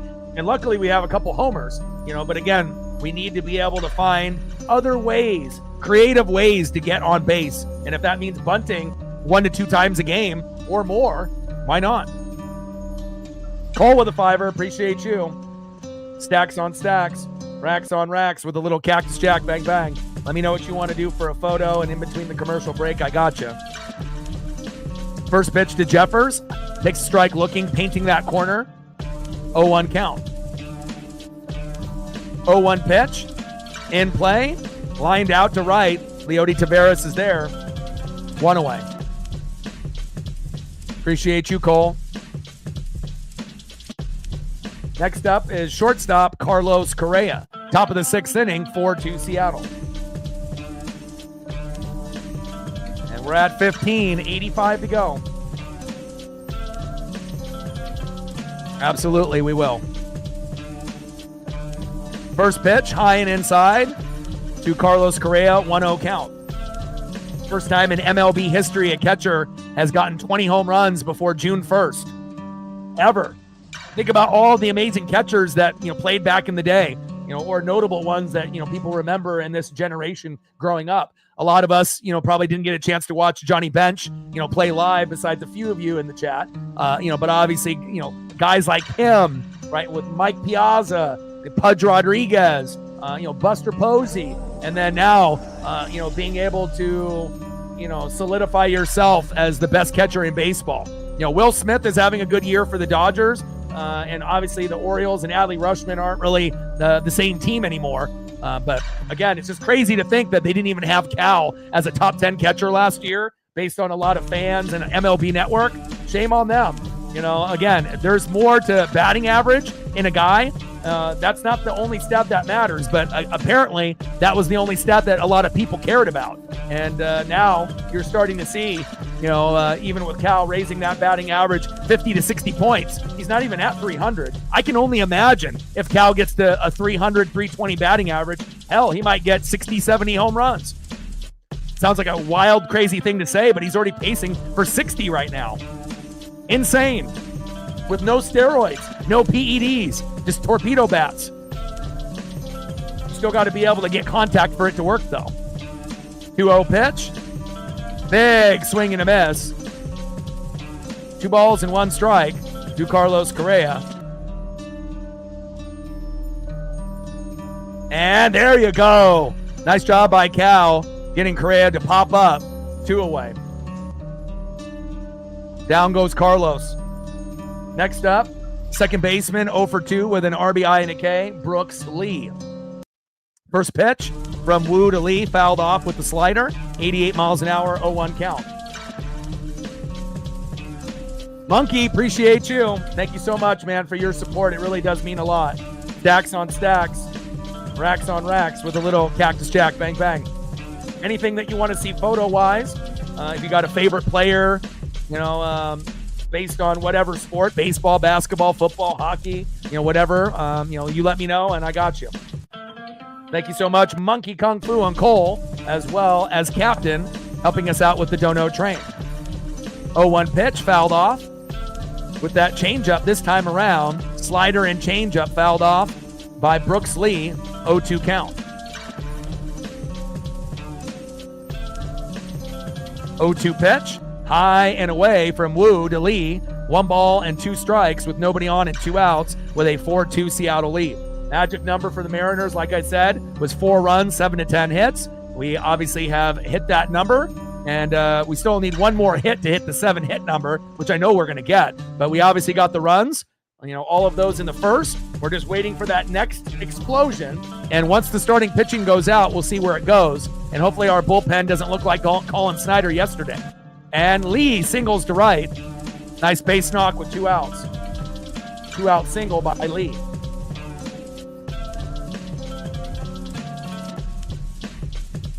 Next up, first baseman, 1 for 2, Ty France, the former Seattle Mariner.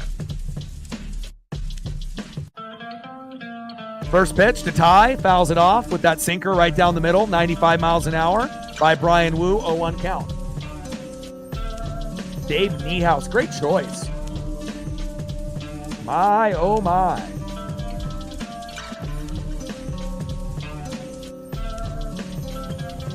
Chris in the building, what's good, brother?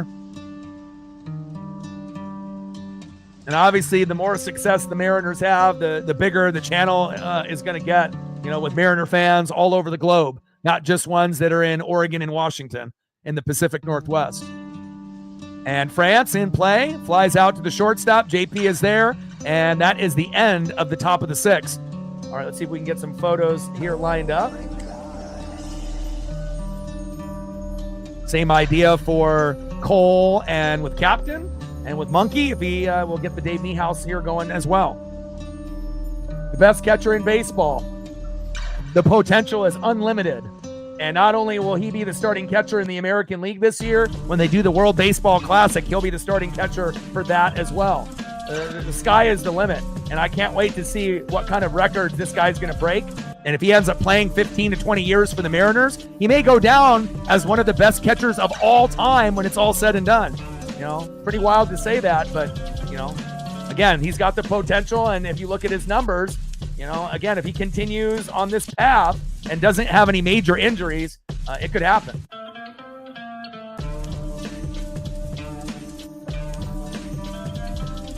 Nice job, Woo. See if we can get a Dave Niehaus up here.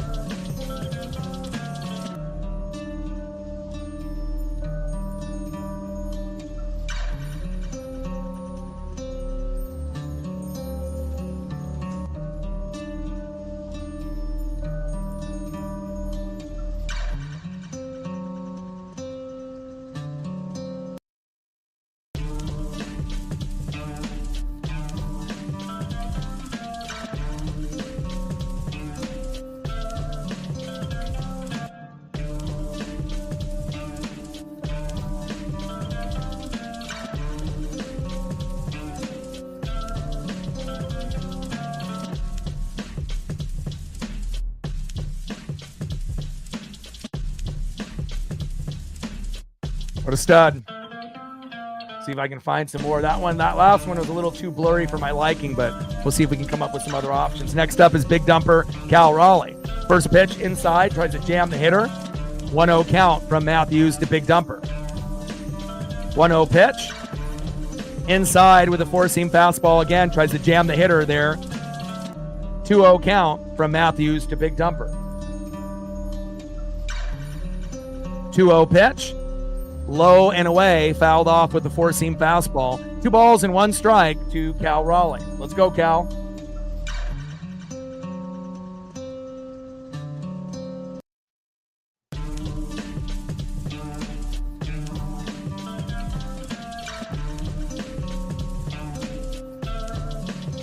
You know, when you end up having an all-star catcher or, you know, a catcher that is the best, you know, in MLB, it really does make a difference. You go back and look at Mike Piazza's career and Johnny Bench, you know, on how much success those teams had with those guys, you know, with the Dodgers and the Mets with Piazza, and obviously with the Reds with Johnny Bench. 2-1 pitch, high and inside, 3 balls and 1 strike to big dumper Cal Raleigh. 3-1 pitch, takes a strike looking there in the zone. Count now is full. 3 balls and 2 strikes to big dumper Cal Raleigh. Bring that electricity, Cal. He's already got a 3-run jack. First catcher to hit 20 home runs before June 1st ever. Not just on the Seattle Mariners, but like ever out of any team ever. Wild. In play, and Cal Raleigh pops out to first base, 1 away. It's okay, Cal. We still love you. Next up, left fielder with the jack. 1 for 2 with a run and an RBI, Randy Arozarena. First pitch takes a strike looking in the zone. Four-seam fastball, 0-1 count.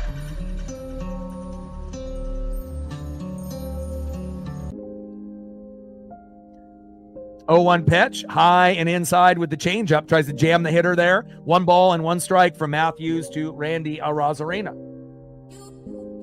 I need to see more hustle and effort when you play left field. But I'm happy that you were able to get off the schneid and finally hit a homer today. Oh my gosh. 1-1 pitch, takes a strike looking. 1 ball and 2 strikes to Randy Arozarena. Swung on and belted deep to right center field, and that will fly away. My, oh my. I miss him. I love all the old OG guys, you know, the Harry Careys and the Vin Scullys and the Dave Niehauses, you know. Something about like that old school grandpa voice. So special for baseball. And down goes Randy Arozarena swinging. Again, 25 Ks in the last 15 games coming into this game. You got to figure it out, Randy. You're looking like Julio in March and April. Next up, 0 for 2, first baseman Rowdy Tellez. First pitch takes a strike looking in the zone with the cutter. 91 miles an hour by Matthews, 0-1 count. Come on, Rowdy. 0-1 pitch, low and away outside of the zone with the changeup. 1 ball and 1 strike from Matthews to Tellez. This ump has actually been really good for both teams up to this point. Not a lot of balls or strikes or balls like we saw yesterday. 1-1 pitch, fouled off, low and away. 1 ball and 2 strikes from Matthews to Tellez. 1-2 pitch, 4-seam fastball, fouled off again. Count remains 1 ball and 2 strikes with nobody on and 2 outs. Seattle 4, Minnesota 2. We're still looking for that explosion of hits and runs. We got 4 runs in the first, but we haven't got anything since. Let's go. Yeah, Shohei Ohtani is the only person that's ahead of him at 21. Cal's at 20, Judge is at 19. And I believe Schwarber is at 19 as well.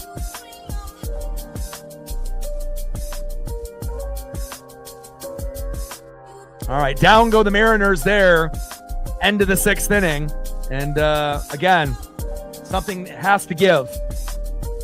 But we are going to be going into the 7th, 8th, and 9th, and we are one of the best teams, top 3 in MLB in those innings with production. So I'm glad that we have a 2-run lead. We're going to need it because we know how bad our bullpen has been. Unless it's Brash or Munoz, hold your breath. And, hopefully we can get a few more runs before this game is over. Next up for the Twins, 0 for 2, right fielder Cody Clemens. Roger, not happy with his son's performance so far. Batting second, third baseman, 0 for 2, Royce Lewis. And batting third, 0 for 1 with a walk, left fielder Willie Castro. Let's go Mariners. See if I can find anything else Niehaus-wise that will fit.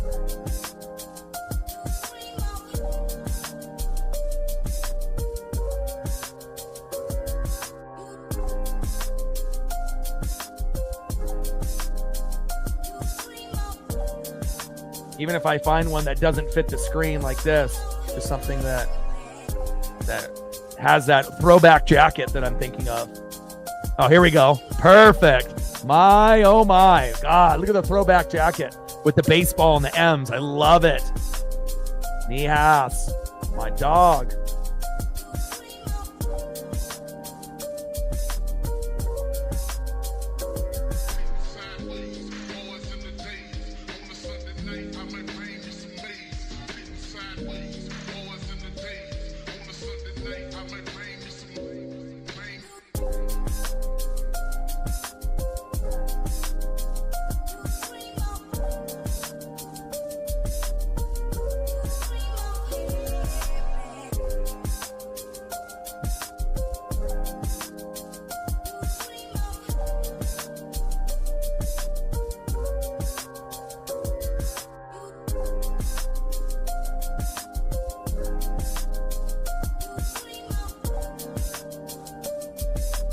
I appreciate you. Let's go. A legend, an icon. Everything Seattle Mariners, Dave Niehaus, rest in peace.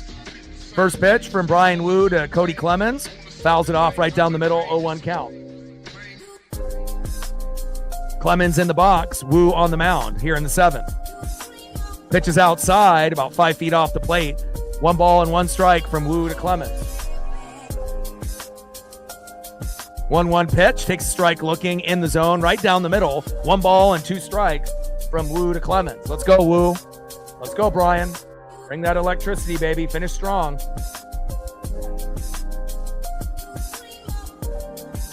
And again, since we can only trust Brash out of like 10 guys, as long as the pitch count is low, we may need to have all our starters pitch, into the 7th inning and maybe even occasionally into the 8th like Logan Evans did.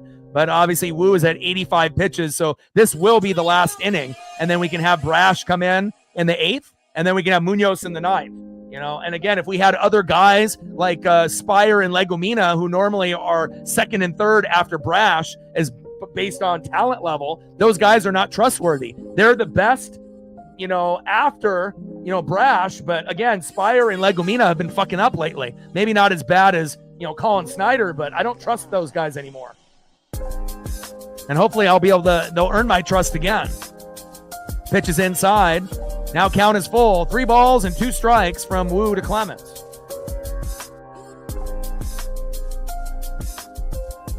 3-2 pitch. 4-seam fastball right down the middle, fouled off by Cody.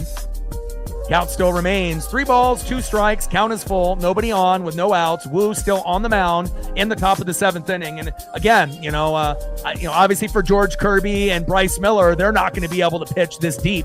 But you know, guys like you know, Logan Evans, if we call him back up, he can pitch, you know, deep in games. He's already proven that he can. And we may need to have Wu and Castillo pitch a little bit deeper. Instead of going 6 innings, maybe we need to have them go 7. So that way we have one less guy to fuck it up for us, you know, from the pen, until Legomina and Spire actually get good again.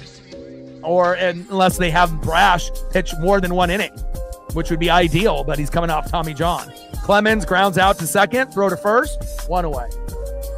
Alec in the building, what's good?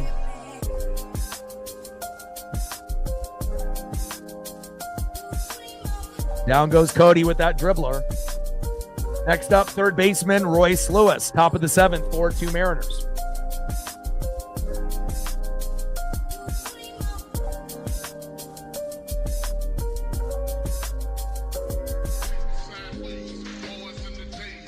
First pitch from Wu to Lewis. Takes a strike looking low and away. 0-1 count. And we also have you know, Koa that came in, obviously, when we were getting obliterated in that George Kirby start. And he has potential, you know, but again, I need to see more of him before he starts earning my trust. You know, and at least it's not as bad as Trent Thornton. You know, at the beginning of the year, in the first like 15 games, he gave up like 5 homers. So at least, you know, he's been injured and we don't have to have him, you know, in the rotation. And we obviously got rid of Sauce a long time ago, who wasn't good either. But there's quite a few guys in the pen that are untrustworthy. 0-1 pitch, takes a strike swinging. Big swing and a miss by Lewis. Behind in the count now, 0-2 to Wu. 0-2 pitch. High and away with a sweeper, 85 miles an hour. 1 ball and 2 strikes from Wu to Lewis. Seattle hanging on to a 2-run lead, but I want more. I know I'm not the only one in the room, Mariner fan-wise, that wants more. I want us to get to 6 minimum. And Lewis grounds out to third. Big Ben is there. Throw to first. 2 away. Nice job, Big Ben.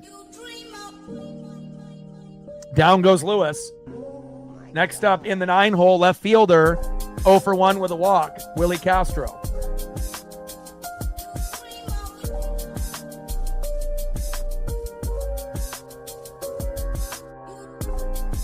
Oh, he has had guys go more than 2 innings, not like our good players. Normally it's not like Legomina or, Spire or Brash. Normally it's guys like Carlos Vargas. You've seen him go more than 1 inning multiple times. So it's like, you know, Bazardo's gone more than 1 inning. You know, it's like a lot of the guys that are, Colin Snyder's gone more than 1. So it's like sometimes, you know, depending on if we're winning or losing, you know, he'll end up deciding, you know, that certain guys are going to go longer, you know, but sometimes it's like he's doing the opposite. Like the guys that are good need to go longer and the guys that suck need to go less. You know, we don't need to have a shitty guy in the pen go 2 or 3 innings. It doesn't make sense, you know, even when we're up a bunch or even when we're down a lot. Because, I mean, if we're already down 5-0 and you let a shitty guy in the pen go 2 or 3 innings, it's going to go from 5-0 to 12-0. And that's exactly what fucking happened yesterday. Colin Snyder. Jesus Christ. 0-1 pitch, low and away. 1 ball and 1 strike from Wu to Castro. 1-1 pitch. Back. See ya! And Willie Castro homered to right, 374 feet, and the Twins are making a comeback. Seattle 4, Minnesota 3. And this will be the last inning for Brian Wu.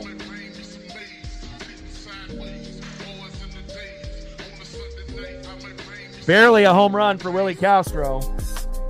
Not the greatest luck in the no-fly zone out there on robbing home runs today. I see you, Willie. I'm not a hater. Nice home run there. No more, Twins. No more. Come on. Tavares. Like, you got to actually look up instead of just putting your glove up. His head is down. How are you going to catch a foul ball or a home run ball like this?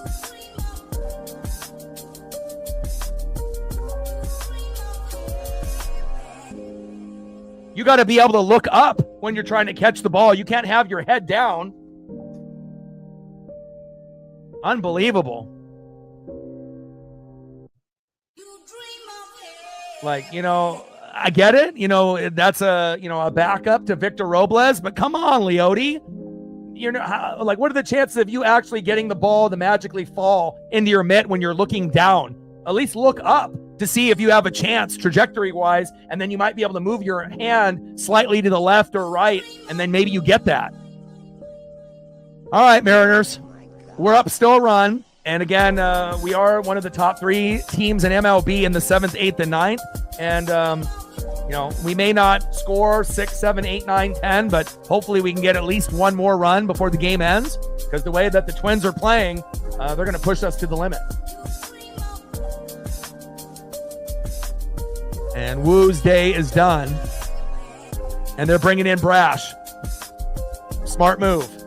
That's the only person that you should be bringing in.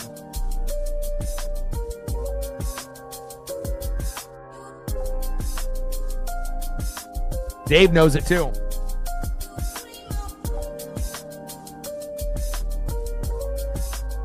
We can't lose this game.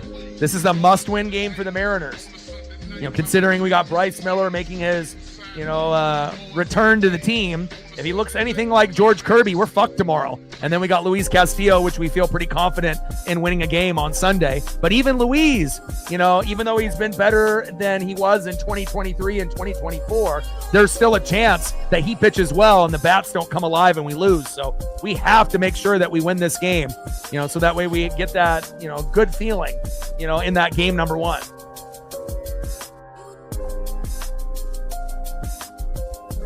But this is the best guy in the pen, and it always will be the best guy in the pen, Matt Brash, besides obviously our closer, Andres Munoz. 8 games, 7 innings, earned runs 0, 8 Ks to 4 walks. And again, Brash and Munoz are a dynamic duo. First pitch to Buxton, in there for a strike, 0-1 count. 0-1 pitch, fouled off with a sinker. Brash ahead of the count, 0-2. And you'll notice Brash will get ahead of the count more than anybody else in the pen besides maybe Munoz when he's hot. Obviously, we know when Munoz is off, he ends up walking the first couple guys, or he ends up giving up a couple base hits, and that's when he needs to settle in. But Brash has a knack to be able to get ahead of the count early and often. And then that typically leads to either punch-outs or cheap grounders and pop-ups where they're swinging at baseballs that they shouldn't. 0-2 pitch. Outside. 1 ball and 2 strikes from Brash to Buxton. 1-2 pitch. Slider. High and away. 2 balls and 2 strikes with nobody on and 2 outs. Come on, Brash. We need you, baby. One of my favorite players on the team, especially when we don't really have anyone else that we can rely on. Oh my God. Pitch outside, 3 balls and 2 strikes from Brash to Buxton. I mean, too bad we just can't have Brash pitch 2 innings and Munoz pitching 2 innings. So that way we wouldn't have to worry about any of these others that we have. Have Munoz pitch the 8th and the 9th and have Brash pitch the 6th and the 7th, if it came to that. Or Brash pitching the 7th and the 8th, and then Munoz in the 9th. That way we won't have to worry about all the others that we bring in to fuck the game up for us. And Brash gets us out of the inning, like I knew he would. Slow dribbler to Big Ben. Look at that rocket arm. See ya! Unbelievable throw by Big Ben Williamson. What a G. Nice job, Matt. Go to the bottom of the 7th inning, 4-3 Mariner lead.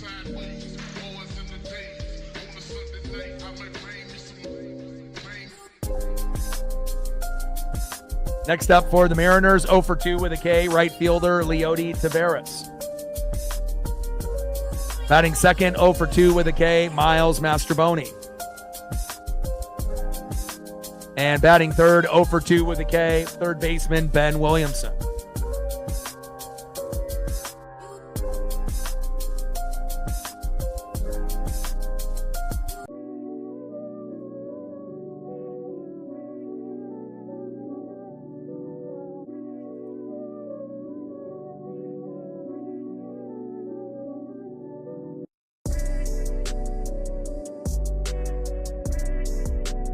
Anything else that you want to be able to see? Monkey Kung Fu, let me know photo-wise. There's not really a whole lot of selection for Dave Niehaus, photos and whatnot, unfortunately, but see if I can find at least one more. I try to find stuff that fits the screen so it looks clean. When it doesn't fit the screen, it just, obviously doesn't look as smooth, but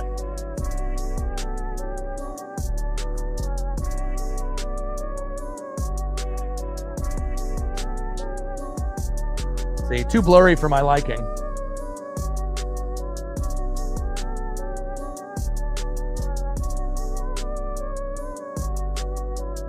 We need to channel our inner Dave.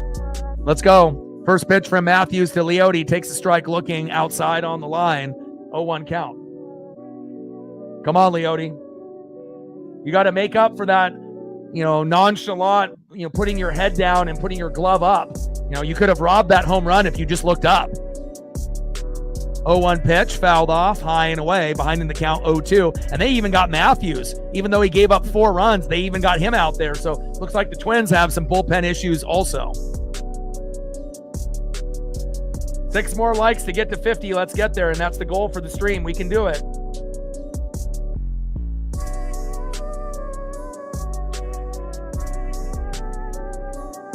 King of the Hill reboot is coming in August, and they just dropped the trailer for it this morning. Bobby is much older in the show. Can't wait to be able to see. Obviously, so is Hank and Peggy and everyone. And obviously, we had a cast member that ended up dying, so we'll see how that works out, based on the new show, but I can't wait for that to come back. I know new South Park is coming out in the summer as well.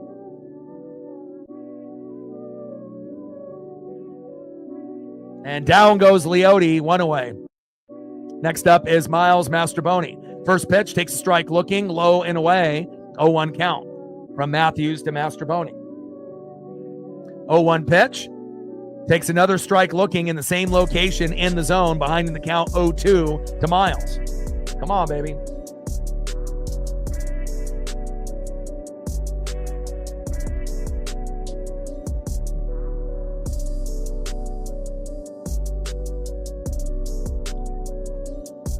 Bottom of the 7th inning, Mariners hanging on to a 1-run lead. Thank God we got 4 in the first, because if we didn't, we probably lose this game if we're really being real.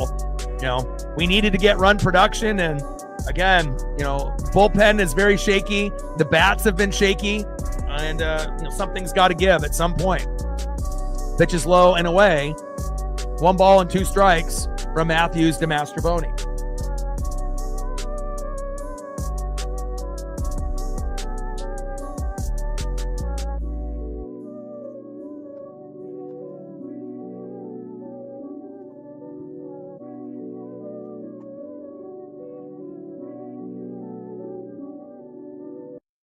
One-two pitch in play and grounded out to the pitcher. Throw to first.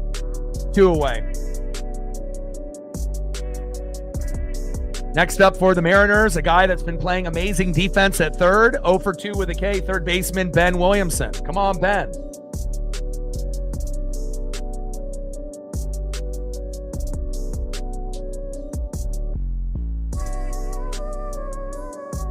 Judge and Ohtani, just incredible talent. Again, it's, based on the work that they put in, obviously the film that they watch, and again, just overall great genetics and a lot of good work ethic, and obviously having the body, again, you're built like a power forward in basketball playing baseball, They look like they'd be like a wrestler or something.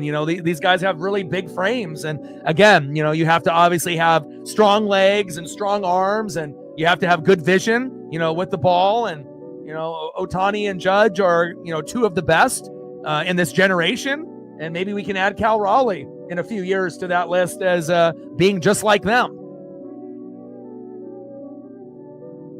Takes a strike, looking there on an 0-1 count. Williamson now behind in the count 0-2 to Matthews.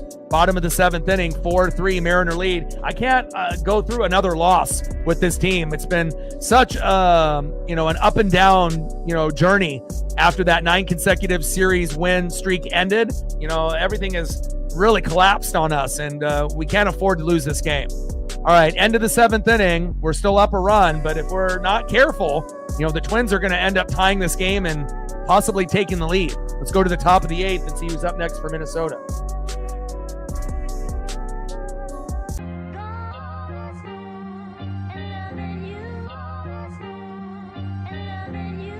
Next up for the Twins, 2 for 3 with a run and an RBI. Solo dinger, Trevor Larnach. Batting second, catcher, 1 for 3 with a run, Ryan Jeffers. And batting third, 0 for 3 with a K, shortstop Carlos Correa. Let's go Mariners. And since Brash only pitched, 6 pitches, have him go out again. It would be really ridiculous to only have Brash pitch that little amount and say that's it. So we'll really see if they're serious about winning this game or not. Because again, if they put in anybody but Brash, we may lose. But if Brash comes out there in the 8th and then Munoz in the 9th, we are going to win this game. Let's go.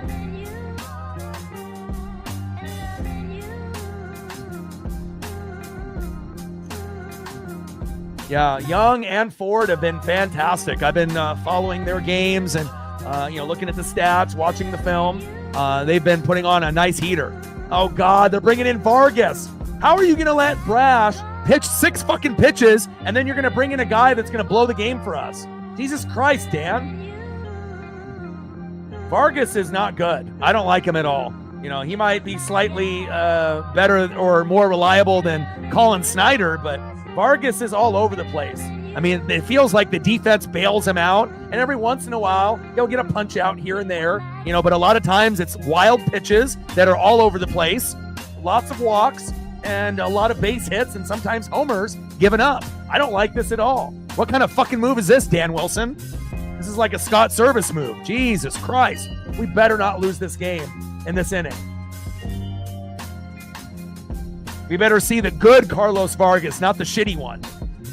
All right, Trevor Larnach, who had a homer already in the matchup, as they bring in Demo into the matchup now, playing second base. First pitch by Vargas to Larnach, fouled off, 0-1 count. Like, what's the excuse? Like, do they even look at the pitch count? Like, the guy pitched like barely anything. And what, you think he's tired? You think he can't go another inning when he only pitched like 6 pitches? Fuck out of here. And I get it, he's coming off Tommy John, but again, it's not like he pitched 30 pitches, in that inning, Let's pray.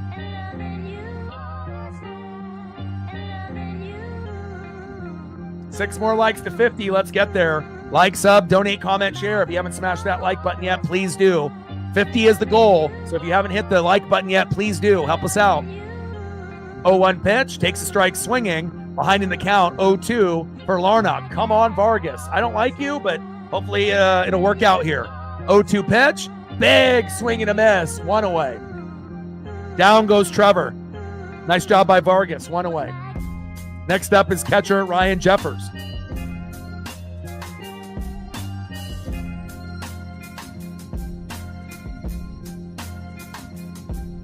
Yeah, true. Didn't hit the batter on the first pitch or have a wild pitch on the first one. That goes all the way back to the backstop. First pitch inside, almost hits him that time. 1-0 count with the sinker from Vargas to Jeffers. Mariners hanging on to a 4-3 lead, but we got 4 runs in the first and haven't done anything since. So again, if we didn't have a JP single, a Polo single, and a Cal Raleigh 3-run jack, the Randy homer doesn't happen after that if Cal doesn't homer. And we have to be very thankful that we got those 2 homers Because right now we'd probably be at 0 or 1 and we would lose the game for sure. We probably wouldn't be able to come back. 1-1 pitch in play and flied out to center. Julio is there. Vargas, so far so good, 2 away. I can't go through another loss after all of these shitty performances out of the Mariners in the last month and a half. We need to get back on track. All right, next up, shortstop, Carlos Correa. Don't you dare think about doing something big here.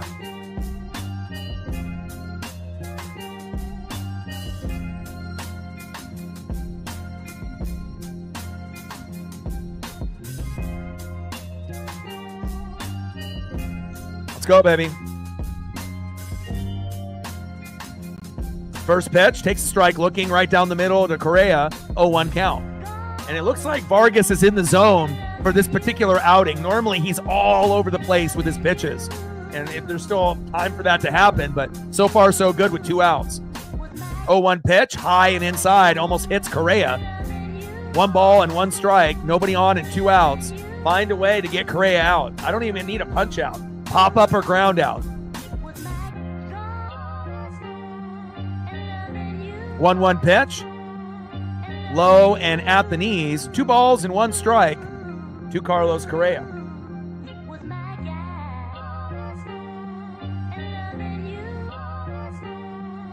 I don't got any gray hairs. You got to have hair to be able to have gray hairs. Top of the 8th inning, 4-3 Seattle. Vargas on the mound. Correa in the box. 2-1 pitch. Big swing and a miss. Nice by Vargas there. 2 balls, 2 strikes, nobody on, 2 outs. We need 1 more strikeout, and then we can bring in Andres Munoz and win this fucking game in the 9th. But before that, hopefully we get some run support in the bottom of the 8th, and we can get it to 5-3. Come on now. 2-2 pitch. Low and at the knees. Count now is full. 3 balls and 2 strikes. Don't walk him. Don't fucking bean him and plunk him. Come on, Vargas.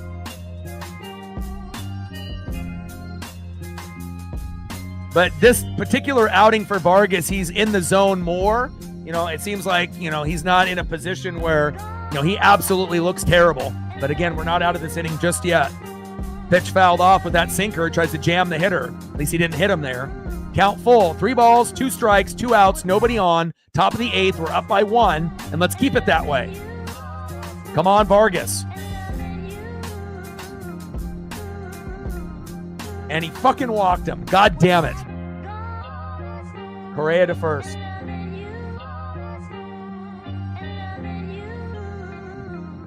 Next up, second baseman Brooks Lee. And we probably have to be happy it's not this guy right here, Ty France. Because if Ty's up, something good will probably happen for him. So we have to be able to get out of the inning now with Brooks Lee. We can't let it get to Ty France. Because if it gets to Ty France, I can only imagine what could happen.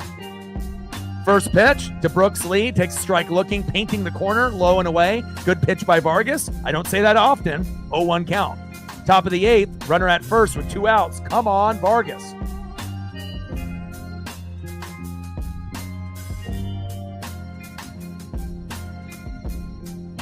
.232 average, 4 homers and 16 ribbies in 2025 for Brooks Lee. Yeah, Cal will get catcher of the week, catcher of the month, catcher of the year, the best catcher in baseball. And in play, and Lee flied out to right. Because I'm telling you, if Ty France came up in that inning, we might be fucked.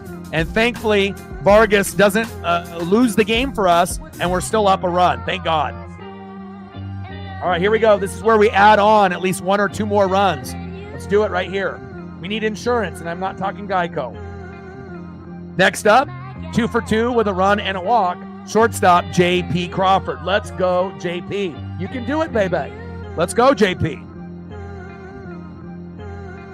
Batting second, 1 for 3 with a run, DHing Jorge Polanco. And batting third, 1 for 3, center fielder Julio Rodriguez. And if we can just get 1 person to get a hit out of these 3 guys, right, then obviously you know what happens here with Big Dumper Cal Raleigh. So just got to find a way to get to Cal before the inning ends. Let's go, Mariners.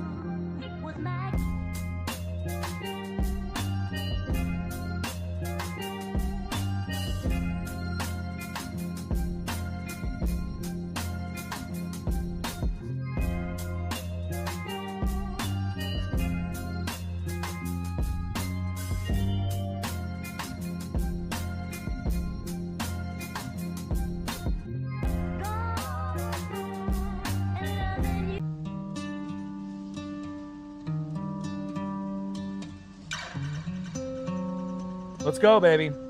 Finish strong. Oh my God. Come on, JP. Bottom of the 8th inning, 4-3 Mariner lead. Bryce Miller making his debut back to the team after an injury to his back and his elbow and probably his mentals. A little shot. And hopefully Bryce will pitch well. But again, we've seen how bad Kirby was in his first 2 rehab starts back to the team. I don't think Bryce will be as bad as Kirby, because I don't think the injury was as significant. And he's already pitched for us in 2025. The only problem is when Bryce pitched for us, he wasn't very good.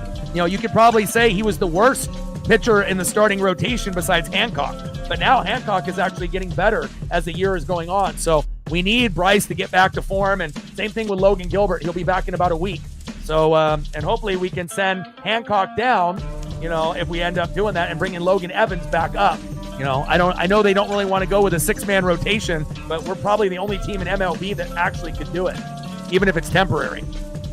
First pitch to JP Crawford, low and at the knees. 1-0 count with the cutter. 1-0 pitch, high and away. 2 balls and no strikes from Sands to JP.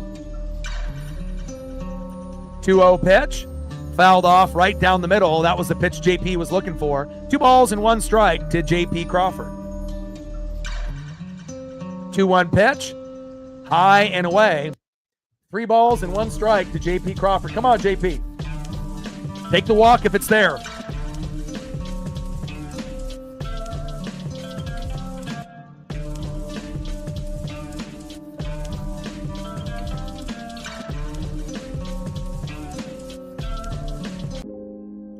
In play on the 3-1 pitch and lined out to center, 1 away. I think if he was a little bit more patient, he could have taken a walk, and that would have helped us more in that situation.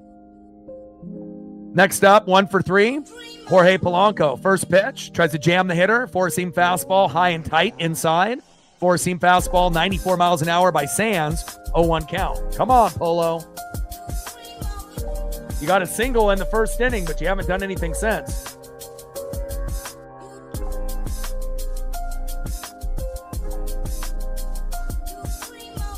Come on, baby. 0-1 pitch. Low and at the knees. Curveball right there on the line. Could have been called ball or strike. 1 ball and 1 strike from Sands to Polo. And I don't know if you're going to get anything out of Polo here. It would be awesome, if he gave you anything, even a walk, or if he even getting plunked, as long as he didn't get hurt. But I don't really feel the big play is going to happen with Polo. We have a better chance of a big play happening with Julio and Cal here, if we can get to Cal. Takes a strike looking, painting that corner low and away. 1 ball and 2 strikes from Sands to Polo. But if this was like Polo at the beginning of the year, you'd be like, oh, he's going to homer. And a lot of times he did. But it feels like, he got to that 10 home run number, but when's the last time Polo was actually good? It's been a long time. Last time he was actually raking, batting 350 to 450 is when we were in our 9 consecutive series win streak. But in the last month and a half, he's been terrible. He's been batting like 100, like Donovan Solano. Hell, even Donovan Solano's been hitting better than him lately, which is crazy to say. Pitch fouled off. They're into left field. 1 ball and 2 strikes to Jorge Polanco. Exactly, Monkey. Exactly. Don't need to play hero ball when you're batting 100. Just take, a single if it's there. And Polo grounds out to first, 2 away. And again, we haven't bunted all game, and that's a problem. Again, we were bunting a lot when we were in our 9 consecutive series win streak. When's the last time that you've seen the Mariners bunt? We're bunting like once every 10 games, like maybe once or twice, and that's it. That's not enough. Bryce Miller tomorrow, 8 starts, 2-4 record, 5.22 ERA, our worst starter, not including George Kirby, of course. Hancock and Evans are better, but hopefully Bryce can get back to form. Next up is Julio Rodriguez after Polo goes down with the dribbler. Come on, Julio. First pitch, low and away with the sinker, 1-0 count. 1-0 pitch, takes a strike looking on the line, tries to jam the hitter with the sinker. 1 ball and 1 strike from Sands to Julio. 1-1 pitch, big swing and a miss, tries to jam the hitter. Julio bites. 1 ball and 2 strikes with nobody on and 2 outs. Mariners hanging on to just a 1-run lead. We need to try to get to Cal Raleigh. I mean, we'll get him in the 9th if the game gets tied, but hopefully we don't even need to worry about Cal getting into the 9th because we want to win the game in the 9th with Munoz on the mound and us winning 4-3. Unless we can get the score to being 5-3, but that's up to Julio to get on base here. Bottom of the 8th, 4-3 Mariner lead. All 4 runs scored in the first, and we're very grateful for that. And if that didn't happen, even if we scored 3, we probably lose this game. If the game is tied right now, we probably don't win. So again, thank God, the sports gods that we got 4 with a 3-run jack, from Cal and Randy with a solo dinger there. And there you go. There's my guy, Julio Rodriguez, grinding it out. And that's exactly what we needed. Here we go. Julio with a single, and now the best player on the Seattle Mariners, big dumper, Cal Raleigh. Let's go, Cal. And with one swing, the game can end up being 6-3, and it'll be game over if he can connect with the torpedo bat. Let's go. Let's go, Cal. We need to see this. Let's go, big dumper. Oh, baby. Back. See ya. I told you. Let's go, baby. You ask and you shall receive. My ESP is on point. You ask and you get. 3-run jack. Oh, baby. No. 2-run jack. 6-3 Mariners, and we just won. Let's go. Let's go, baby. Shohei Ohtani, who? 21 home runs for big dumper Cal Raleigh. MVP incoming. Let's go. Trident's up. Way to bring the wood.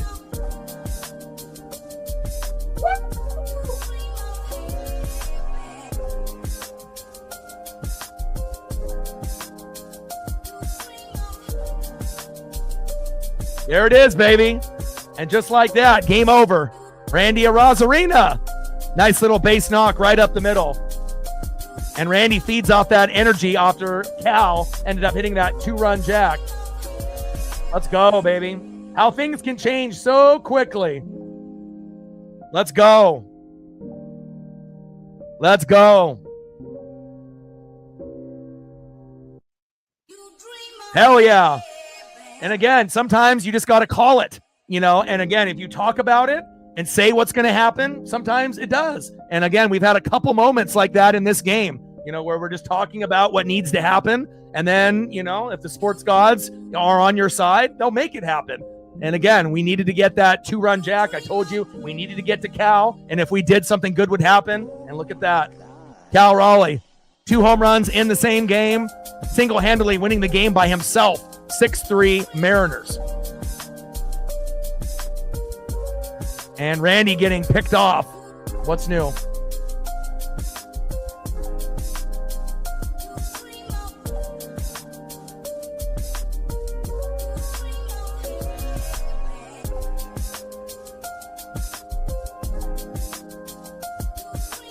I mean, this is a wild season. Like, we're going to be talking about Cal like we talk about Ken Griffey Jr., and again, like, there's not going to be very many guys in, previous history, that could hit a big number, 40, 50, 60 home runs besides maybe A-Rod, Alex Rodriguez when he first was on our team before he left for the money for the Rangers and then the Yankees. And then obviously Ken Griffey Jr. But it's like we haven't really had, a guy this good, on like that Griffey level. And obviously Griffey played center field. Julio played center field. We thought, oh, Julio will be the new Ken Griffey Jr.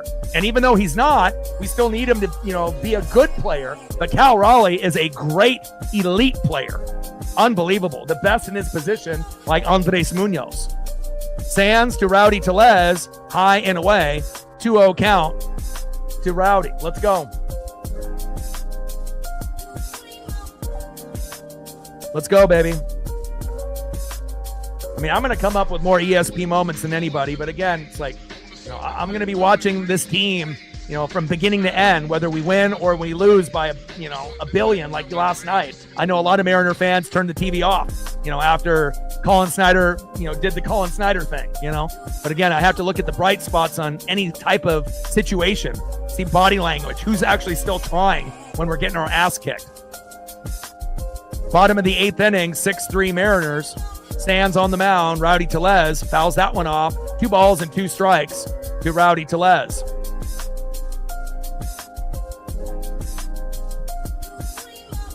Let's go.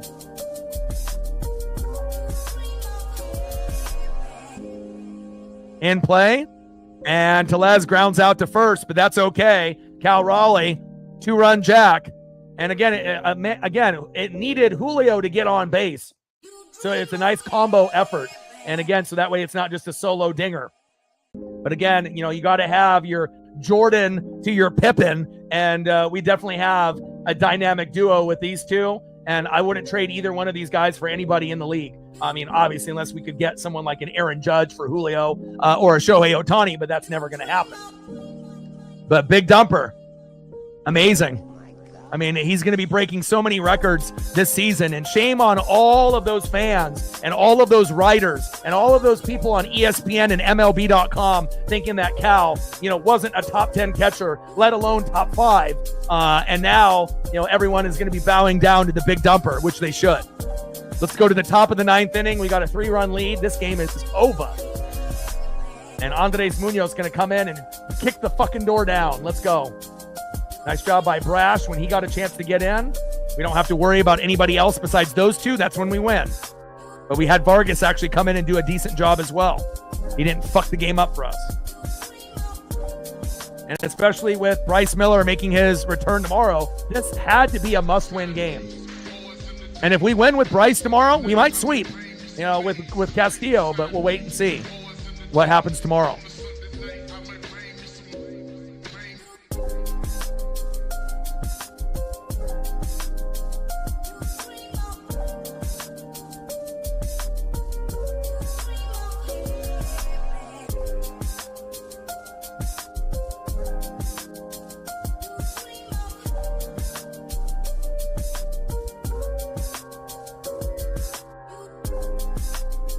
Top of the 9th inning. Next up is Ty France. And I hope Bryce is better than George Kirby was in his first 2 starts coming back to the team. Let's go, Bryce.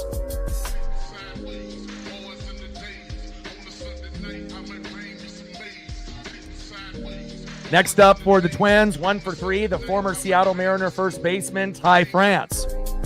Batting second, right fielder, Roger Clemens' son, Cody Clemens. And batting third baseman, Royce Lewis. Let's win this game right here.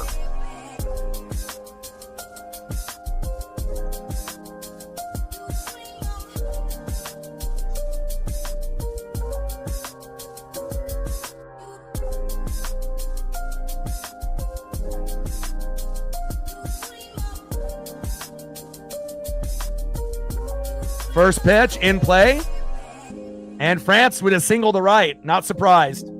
This is a big series for Ty. Just don't be hitting home runs to make us lose. Ty France gets the single, so it's a good feeling moment for Ty with 2 hits today. But now we're going to get a double play right up the middle from right fielder Cody Clemens. They're going to have a slow dribbler right up to JP, and then we'll have 2 outs, hopefully right here.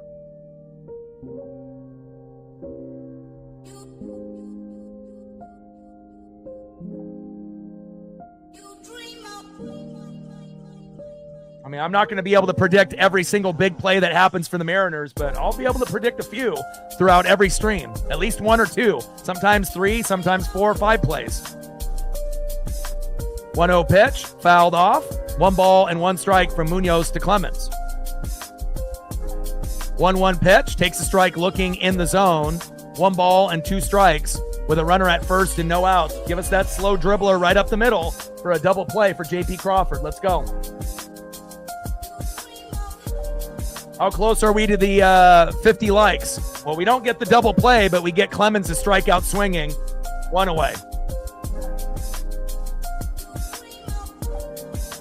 Down goes Cody, but we still got a chance for the double play with this player, third baseman Royce Lewis. Maybe this will be the double play. 1 batter after. Nice. Good job, Captain. We got there. Shout out to Captain Cole and Monkey for the dono support as well. Top of the 9th inning, 6-3 Mariner lead. Cal Raleigh single-handedly winning the game by himself. 3-run jack in the first inning, 2-run jack in the 8th. Best catcher in baseball. And again, even when you go back and look at Johnny Bench and Buster Posey and Pudge Rodriguez, Mike Piazza, and a lot of these other catchers, Cal is just different. Like I said, I don't know if we've ever seen a player do what Cal is doing. Hitting home runs from the left side and the right side, hitting home runs both from the left side, hitting home runs both from the right side. Like, he's really doing things, that we've never seen before, and being a good defensive catcher and leader on top of that, and being the best clutch hitter on the Mariners in the 7th inning and beyond. Like, there's so many things that he's doing that even amazing players like Pudge and Johnny Bench, may not have been able to do. Obviously, not being switch hitters as well. Pitch fouled off. And Lewis strikes out swinging, baby. There we go. 2 away. Andres Munoz doing Andres Munoz things. Let's go. Nice job, baby. Way to be electric. We're not able to get the double play here, but maybe we're just going punch out, punch out, punch out with the Ty France hit in between. All right, 1 for 2 with a run, RBI. Had a home run that went over Leody Taveras' head because he had his head down and his glove up. If he would have had his head up, Castro's homer doesn't happen. Let's see if we can end up getting Willie out with a cheap out here. Top of the 9th, 6-3 Mariners. Runner at first. Ty France had a good game today. 2 hits, but again, nothing to make us lose. And again, as good as Julio is, he ain't no Cal Raleigh. 1-0 pitch. Takes a strike looking. Outside of the zone, about a foot. Should have been called ball. Bad call by that ump. For Munoz, 1 ball and 1 strike to Willie Castro. 1-1 pitch, high and away. No. Low and away. 2 balls and 1 strike from Munoz to Castro. Come on, baby.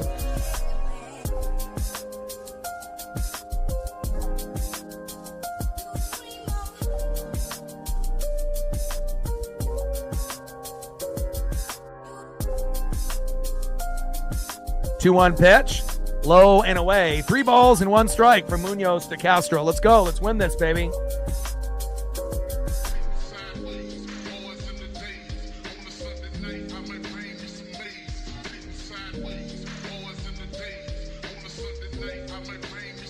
Cal is a machine. And not only that, he's got a great autograph too. Oh my, back. See ya! Willie Castro with a 2-run jack, making it 6-5. Holy hell.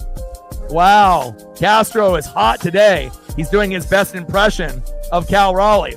Did not expect that. Holy shit. Thank God Julio got on base to give it a 2-run jack and rather than a solo dinger, because if it ended up being 5-5, we probably lose this game. Now we have to find a way to get out of this now. Holy hell. Next up, 0 for 4 with a K, center fielder Byron Buxton.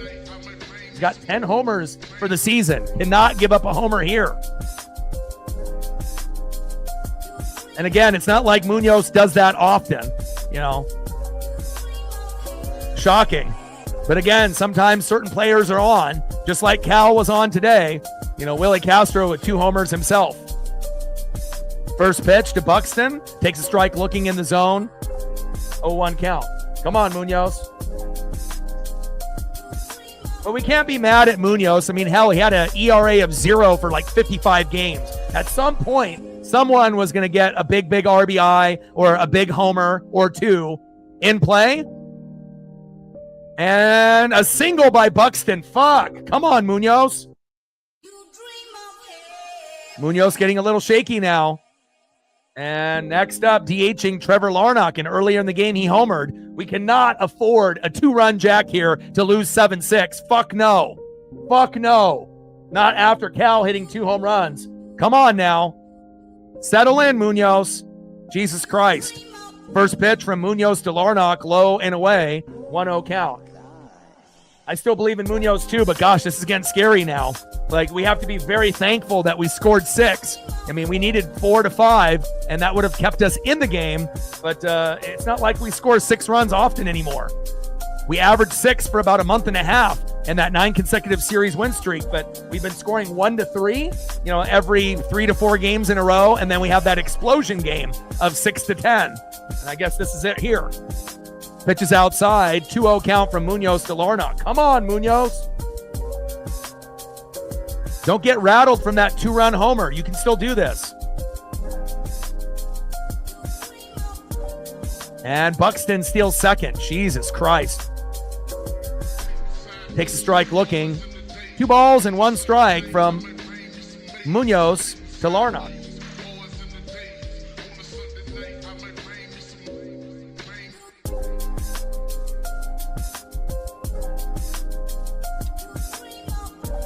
What a wild game. Very back and forth. Top of the 9th inning. Mariners hanging on to a 1-run lead. Thankfully, Julio got a single. Cal with a 2-run jack. 3-run jack in the first. Oh my God, in play. Jesus Christ. And Larnach singles and gets an RBI. Buxton comes home and we're tied at 6.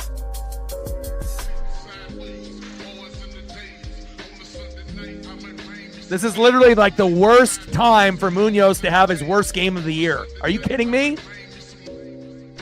Are you kidding me? Unbelievable. Absolutely the worst time for this to happen. Next up, 1 for 4 with a run. Catcher Ryan Jeffers. My phone is exploding right now.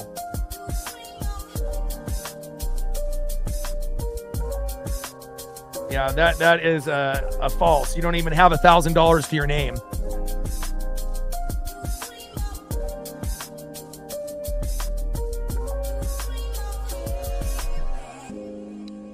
And Larnach to second on a wild pitch by Munoz. Come on, Munoz. Get on the same page with Cal. You're obviously rattled after giving up that 2-run jack. And you knew that Munoz was going to have a bad game at some point. We're 55 games completed. This is game 56. We're a third of the way through the season, for him to have his first bad game, but terrible timing.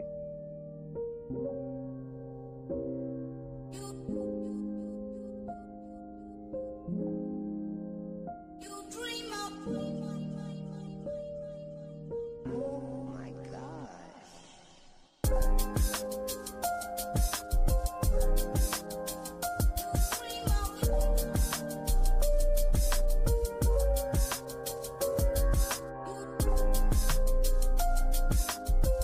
One-0 pitch, takes a strike, swinging, big swing and a miss. 1 ball and 1 strike with a runner at second to Jeffers. 1-1 pitch, fouled off with the slider inside. 1 ball and 2 strikes with a runner at second and 2 outs. I mean, at least we have a chance in the bottom of the 9th to win, but again, the game already should have been over, in this particular top of the 9th, but this is just how the Mariners play, I guess. Chaos ball.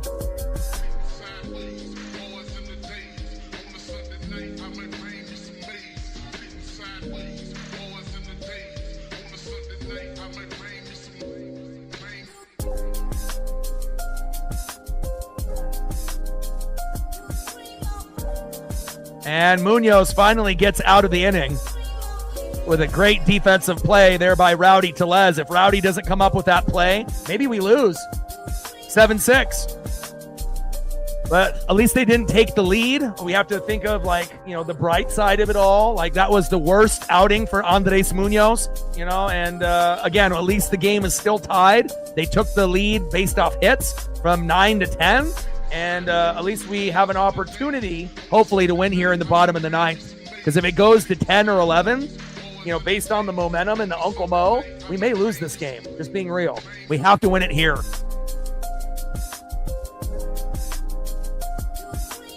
Next up for the Mariners, 0 for 3 with a K, right fielder, Leody Taveras.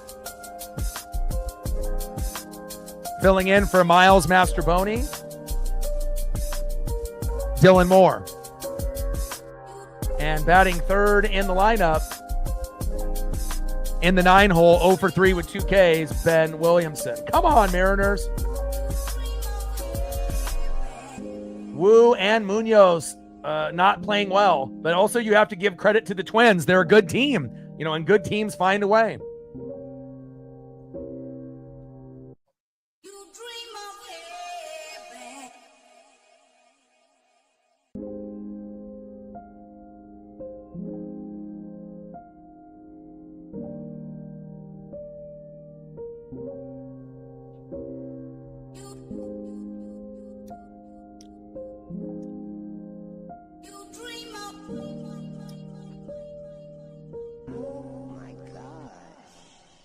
Yeah, anyone that wants the Mariners to lose because they have a parlay, not happening.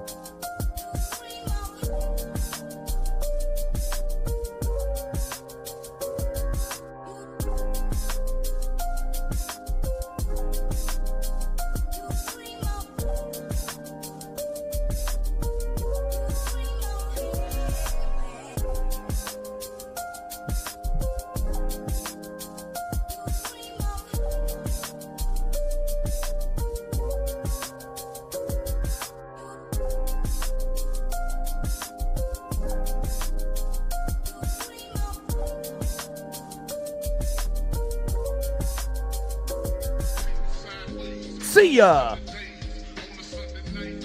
First pitch from Duran to Taveras, knuckle curve, 1-0 count. We ain't taking no fucking slander here.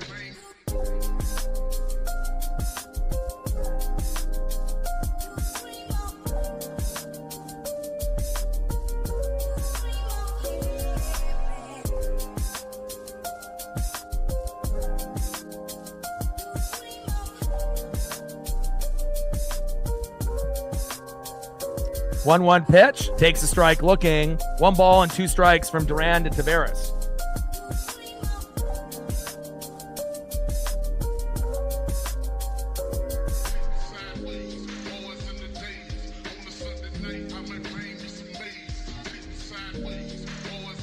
Bottom of the 9th, we're tied up at 6. Duran on the mound, Taveras in the box.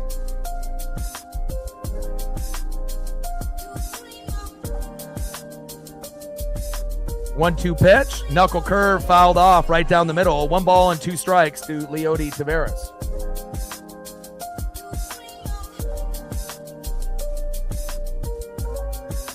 Yeah, I don't want to go to extras either.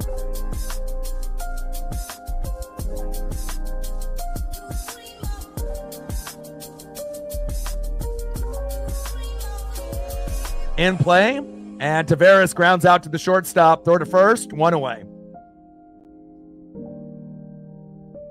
Next up for the Mariners, second baseman, pinch hitting for Miles Mastrobuoni, Dylan Moore. Dylan Moore, walk-off homer. But we definitely lost the momentum. I mean, we got it back in that inning with Julio and Cal, but we're going to need a miracle, it feels like. First pitch from Duran to Demo, taking a strike, looking in the zone, 0-1 count. Come on, baby. You got straight up bets. You got parlays coming into the room talking shit. You already know what's going to happen. It's not like you're just going to be able to continue to talk shit in this room. It doesn't work like that. 1-1 pitch. Big swing and a miss right down the middle. That might have been the pitch to connect on by Demo. 1 ball and 2 strikes with nobody on and 1 out. Duran on the mound. Demo in the box. Yeah, Leody's picking up bad habits from Randy Arozarena with the hustle.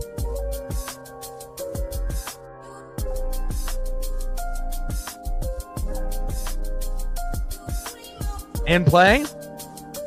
And Demo lines out to left, 2 away. All right, potentially our last batter here in the bottom of the 9th, unless something good can happen. Third baseman, Ben Williamson. Come on, Big Ben. And it's not like Big Ben is a home run hitter. That would probably be the most shocking thing ever if he actually walked off. But if he can get on base with a single and we can continue this inning, you never know what could happen.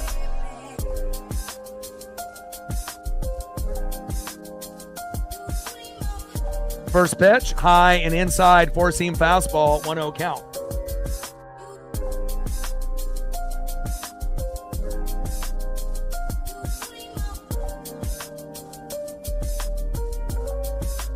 1-0 pitch, takes a strike swinging at the knees. 1 ball and 1 strike from Duran to Williamson. Come on, Big Ben. 248 average, 1 homer, 13 ribbies. 1-1 pitch, takes a strike looking in the zone. 1 ball and 2 strikes to Ben Williamson. Come on, Ben.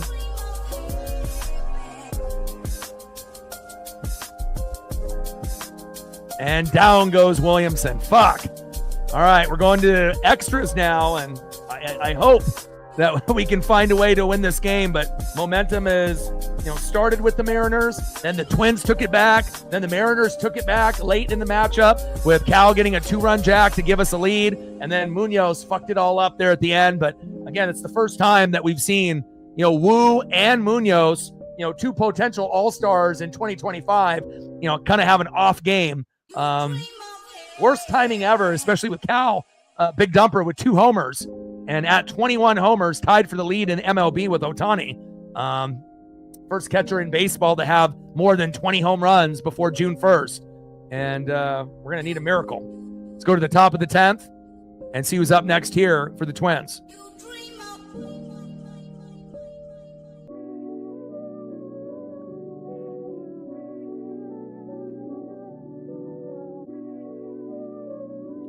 Next up for the Twins, 0 for 3 with a base on ball and a K, shortstop, Carlos Correa. Batting second baseman, Brooks Lee. And batting third, first baseman, Ty France.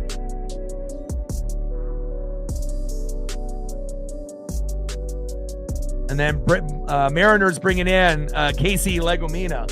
So obviously we saw Munoz get fucked up. Wu hasn't been very good. The Twins have been hitting. And again, they have the identical record to the Mariners. They're another team that could be a wild card team in that division. Obviously, the Tigers are the best team, in the division, but the Guardians and Twins will obviously be nipping at their heels, you would assume. All right, top of the 10th, ghost runner at second, Carlos Correa in the box, and hopefully Legumina does well here.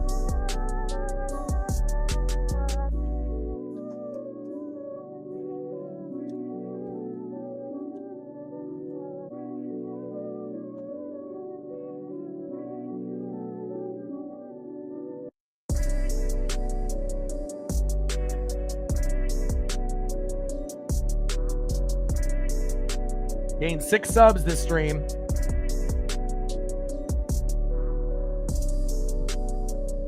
Shout out to all the new subs that we've gained. 6 today alone. Top of the 10th inning, Casey Legumina, and obviously he's probably the second most trustworthy guy. It'll go Matt Brash 1, Legumina 2, Gabe Spire 3.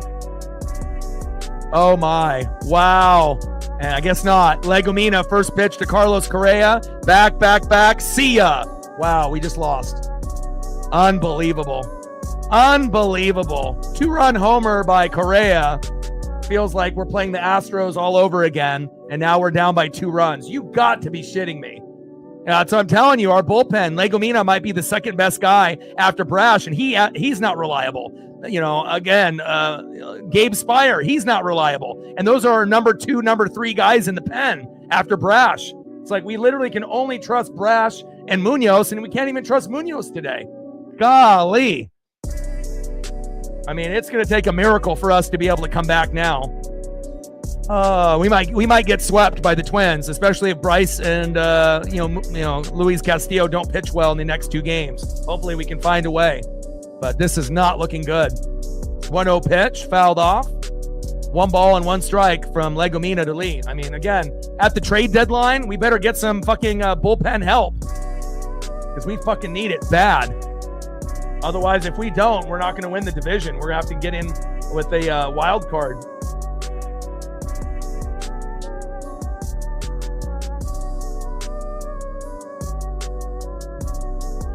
Fucking A, man. We've already had so many games, that, it's been rough. And again, it shows you how important pitching truly is.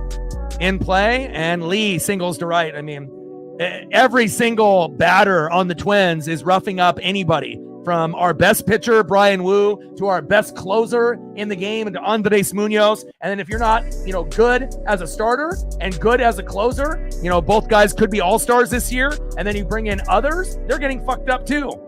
Unbelievable. Next up is Ty France.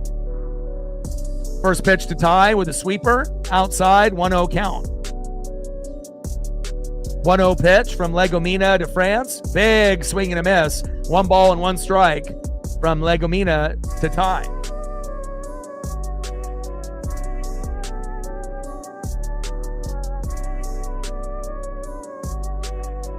Brutal. 1-1 pitch. Tries to jam the hitter inside at the knees. 2 balls and 1 strike from Legomina to France. Unbelievable that he gave up a fucking 2-run homer. Because again, Carlos Correa is like Altuve. They might go 0 for 4, but if they get that 5th at bat, they may do something big, and that's exactly what happened. Correa having kind of a quiet night until that big play in extras. Pitch fouled off by Ty France, tries to jam the hitter high and tight. 2 balls and 2 strikes with a runner at first, and 2-2 pitch, and France strikes out swinging. 1 away. Down goes Ty. Next up, right fielder Cody Clemens. Top of the 10th, 8-6 Twins. Make the bleeding stop.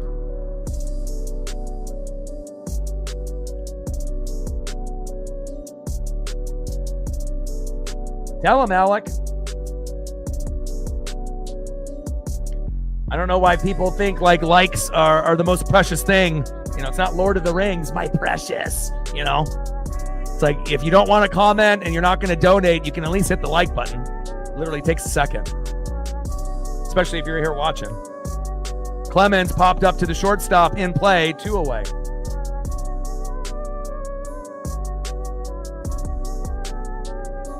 Next up in the top of the 10th, 0 for 4 with a K, third baseman, Royce Lewis.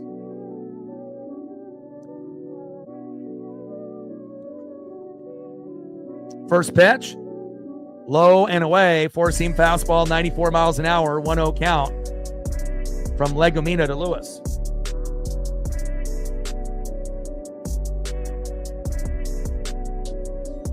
.1-0 pitch, high and inside, tries to jam the hitter.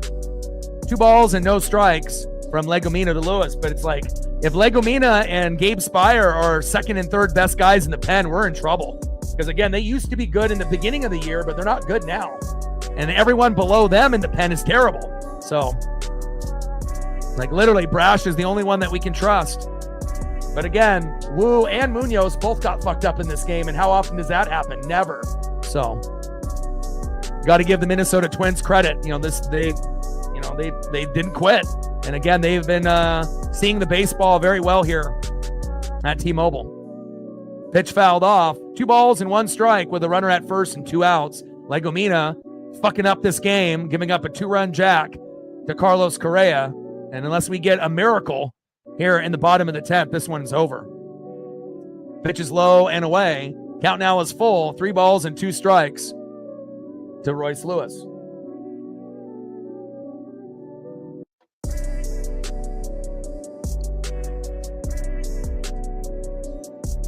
But it's not over yet. It feels like it's over. But again, it's not over officially. 3-2 pitch. 4-seam fastball fouled off, high and inside. And Legomina with a fucking walk. Christ. Next up, Willie Castro. What, is he going to go for 3 home runs and just win the game? Single-handedly by himself?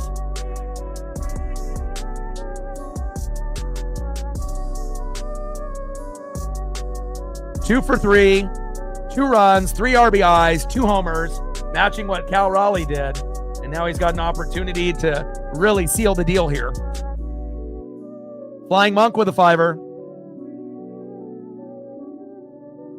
Stacks on stacks, racks on racks with a little Cactus Jack. Bang, bang. Appreciate you. $5 holla.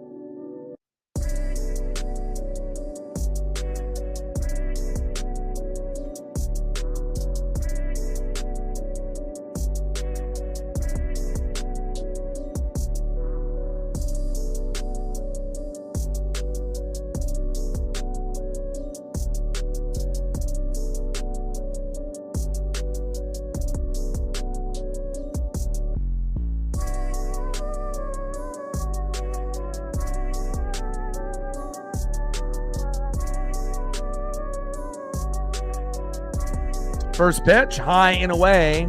Four-seam fastball, 1-0 count to Castro.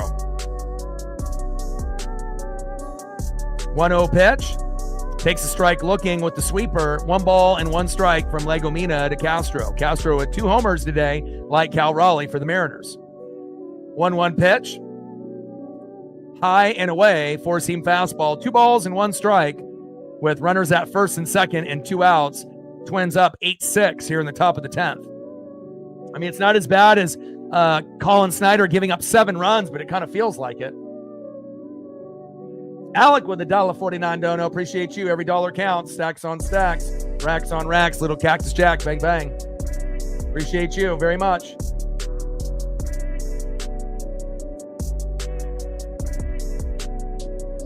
Pitch is outside. Count now is full. 3 balls, 2 strikes. Runners at first and second and 2 outs. And a walk. Jesus Christ.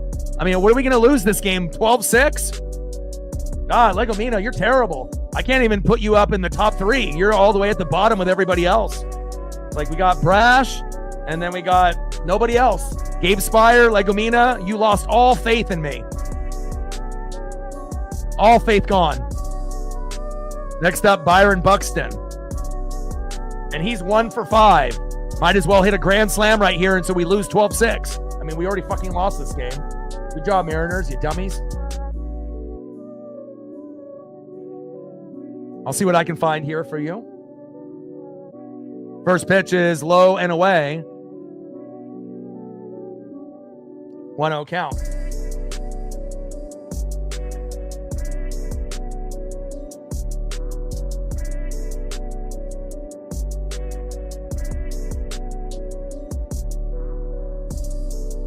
One-0 pitch, takes a strike looking in the zone. 1 ball and 1 strike to Byron Buxton. Oh, okay, I see you. I assume this is what you're talking about. Flying Monk with another 5er. Appreciate you, my guy. Stacks on stacks, racks on racks, little Cactus Jack, bang, bang. Every dollar counts to continue the dream. Thank you so much. In play, and of course, they get another hit. And Buxton singles the center. Because anytime you have a guy going 1 for 5 or 0 for 5, of course they're going to end up coming up with a big play when the bullpen stinks.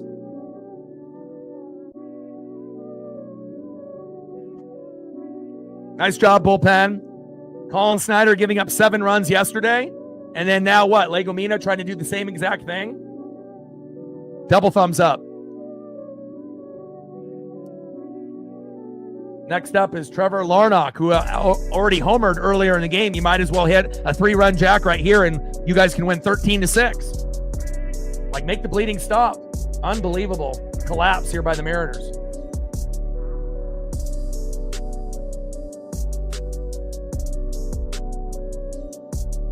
Good luck with your move, my guy. First pitch fouled off. 0-1 count. And it shows you how important the bullpen is. Even with Cal hitting 2 home runs, it's not enough. We need the role players to be better, but the pitching, again, Brian Wu isn't going to get fucked up that often, but again, it shows you like how bad the bullpen is other than Matt Brash. Like, we have nobody that we can trust.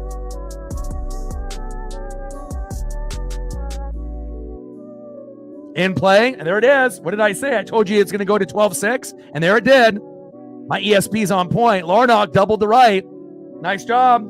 Awesome job, Mariners. Good job. You gave up 7 runs yesterday with Colin Snyder, and now 6 with Legomina. And the inning's still not over. Awesome. Awesome. Exactly what I wanted on my Friday night. And we got Bryce Miller on the bump tomorrow. I believe it's on Fox, 4:15 broadcast, and then we got a rubber match at like 1 with Luis Castillo. And hopefully the bats and the pitching will be much better. I mean, the bats were good today, but the pitching wasn't. Pitch fouled off, behind the count now 0-2. So many guys that we need to get rid of on this team. 0-2 pitch, low and away. 1 ball and 2 strikes. And it's crazy that Legomina is probably one of the top 3 guys in the pen. That's scary. Gabe is not reliable either. He used to be good, just like Legomina at the beginning of the year, but something clicked in the wrong way. And Gabe and Casey have been terrible lately. Christ. In play, grounded out to second, and we finally get out of the inning. So now all we got to do, right, easy peasy lemon squeezy, all we got to do is get 6 runs here in the bottom of the 10th, 7 to win. Easy. We can do that. No problem.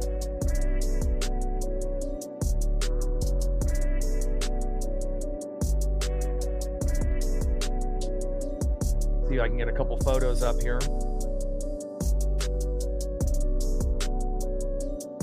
Appreciate you, Flying Monk.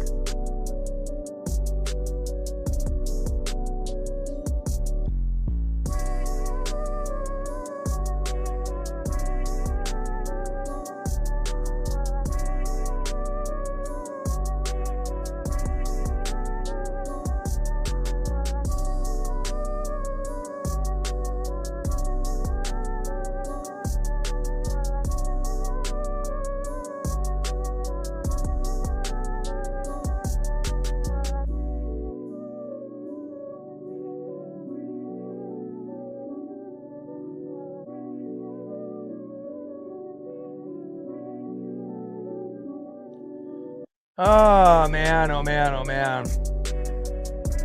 What a terrible collapse by the Mariners here.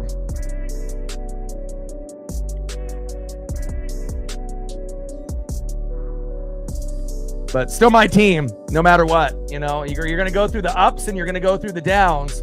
And, you know, most MLB teams' weakness is the pen. But I didn't ever dream that it would be this bad. You know, like that we literally only have one guy that's trustworthy out of like 10. You know, like make it make sense. Should have never spent the money on Donovan Solano and Miles Mastrobuoni, and you should have spent that money for some quality starting pitching, and then you turn those guys into the pen. You know, so that way we have, you know, pitching that's good for the starters as well as the guys in the pen. Because at some point we may have to think about, you know, putting guys like, you know, Kirby in the pen or Miller in the pen, or maybe even Emerson Hancock or Logan Evans in the pen to help us out. You know, so if, you know, certain guys obviously are going to be starting and they want to stick with the old guys, then maybe we need to move Hancock and Evans to the pen to give us some depth and then, you know, get rid of some of these other guys that fucking suck. Oh, all right, let's go to the bottom of the 10th. All we need is 6 runs to tie, 7 to win. Next up is JP Crawford. Batting second will be Jorge Polanco, and batting third, Julio Rodriguez. First pitch to JP Crawford. Pitch is outside, 1-0 count.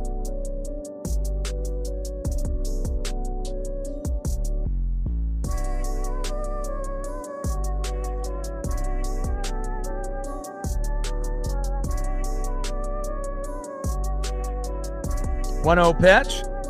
In there for a strike. 1 ball and 1 strike from Stewart to Crawford.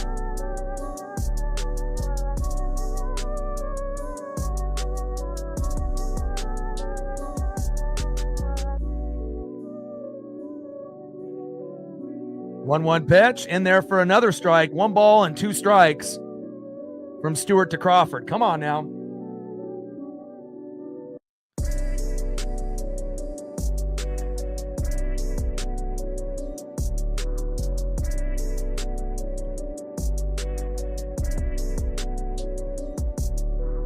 One-two pitch. Outside with the ball. 2 balls and 2 strikes from Stewart to Crawford. 2-2 pitch. Fouled off by JP. Count remains 2 balls and 2 strikes to JP Crawford.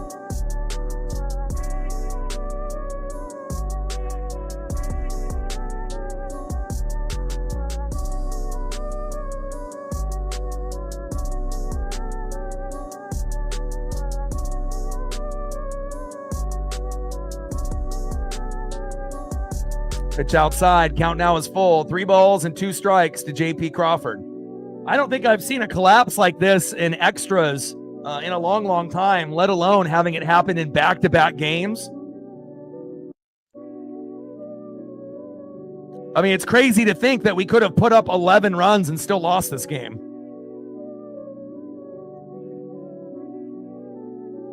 Yeah, I mean, I trust Matt Brash with everything.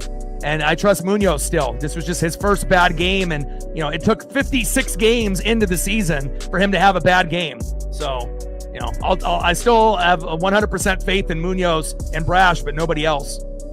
Little dribbler, throw to first, one away.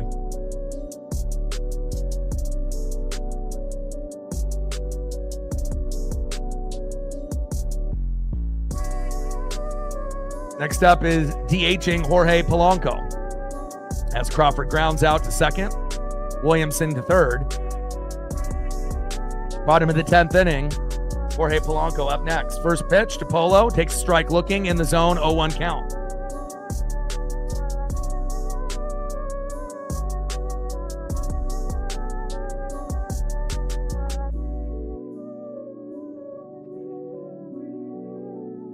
Oh-1 pitch, takes another strike looking right down the middle, behind in the count 0-2 from Stewart to Polo. Bottom of the 10th, 12-6 Twins. Unbelievable collapse. 7 runs given up by Colin Snyder in extras, and then now 6 runs given up by fucking Legomina. And Legomina is a top 3 guy with Gabe Spire, but again, Gabe and Casey have been fucking terrible lately. I don't even know who is the second best guy in the pen. You know, I mean, normally it would be Gabe and Legomina, but they're not anymore. Like, literally, everyone sucks in the pen except for Brash. Like, there's not even a second best guy. Like, there's one guy and then like 9 other guys that are fucking terrible. Pitches low and away. 2 balls and 2 strikes with a runner at third and 1 out. Stewart on the mound, Polo in the box. Yeah, we'll get better. You know, obviously it's a long season, but just not what you ideally want to see after, you know, having your 9 consecutive series win streak end and then having a lot of the players, you know, go cold and then obviously pitching getting worse, you know, obviously here in the last month and a half. Yeah, we need Logan Gilbert back, but again, we may have to put like Hancock and Evans in the pen to be able to stay afloat, you know, with Brash, or we might be fucked. Pitches low and away. Count now is full. 3 balls and 2 strikes with a runner at third to Jorge Polanco.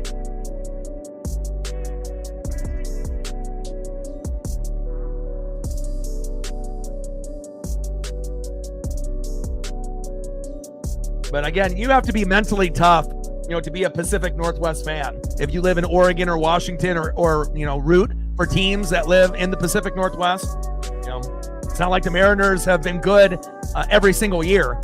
95, 97, 2001, 2022, and then this year. In play, popped up. And of course, we can't get Williamson to go from third to home, 2 away. And now we're down to a potentially last batter in Julio Rodriguez, 2 for 4 with a run. Imagine if Randy Arozarena, I mean, he even dropped it out there and left, and we still couldn't score. First pitch, low and inside at the knees with the sinker. 1-0 count from Stewart. 1-0 pitch, big swing and a miss, low and away. 1 ball and 1 strike from Stewart to Julio.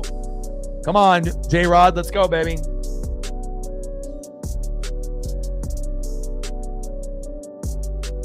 I mean, usually people will donate through Super Chat, you know, Venmo or Cash App. Obviously, if you donate through Venmo or Cash App, I'm going to get 99% of it. If you donate through the Super Chat, you know, I'm going to get probably 60 to 65% of it. So if you donated a 10, I probably would get like 6 or 650 or something of that nature. You know, YouTube and Google take a lot. So that's why I have to work so hard and I can't take days off. Rodriguez grounds out to the shortstop, and that is the end of the game. But again, you know, anyone is, you know, up to, you know, donating any way that they want. But again, if you do like Venmo or Cash App, then I'm going to be getting, you know, what, like 950, 975 out of 10. But, you know, but if you end up doing it through the Super Chat, I'll probably get 60 to 65% of it. So $6, $650, probably $675, something like that. And that is the final score. Minnesota 12, Seattle Mariners 6 in 10. A utter collapse, just like yesterday with the Nationals when Colin Snyder gave up 7 in 10, and now we give up 6 with Casey Legomina. Terrible, especially with Cal Raleigh hitting 2 home runs in the game, and hopefully we play better tomorrow with Bryce Miller. So I do have Zelle as well, but nobody really asks for it.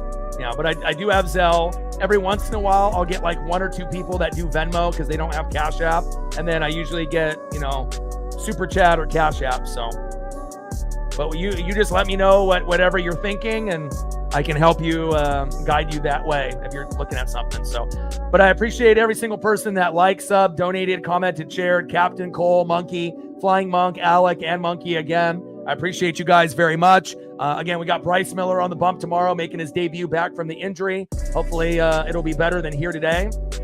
And again, we'll see where it goes. And I got one question for you. Who talk sports like us? Your boy Ryan, Northwest Sports Fanatics. GG. Good game to all of the Twins fans and anyone that won their, straight up bet or parlay. Twins 12, Mariners 6, and we'll be live tomorrow for game number 2 with Bryce Miller on the mound. And I got one question for you. Who talk sports like us? Your boy Ryan, Northwest Sports Fanatics. Trident's up, and I'm out. Go Mariners.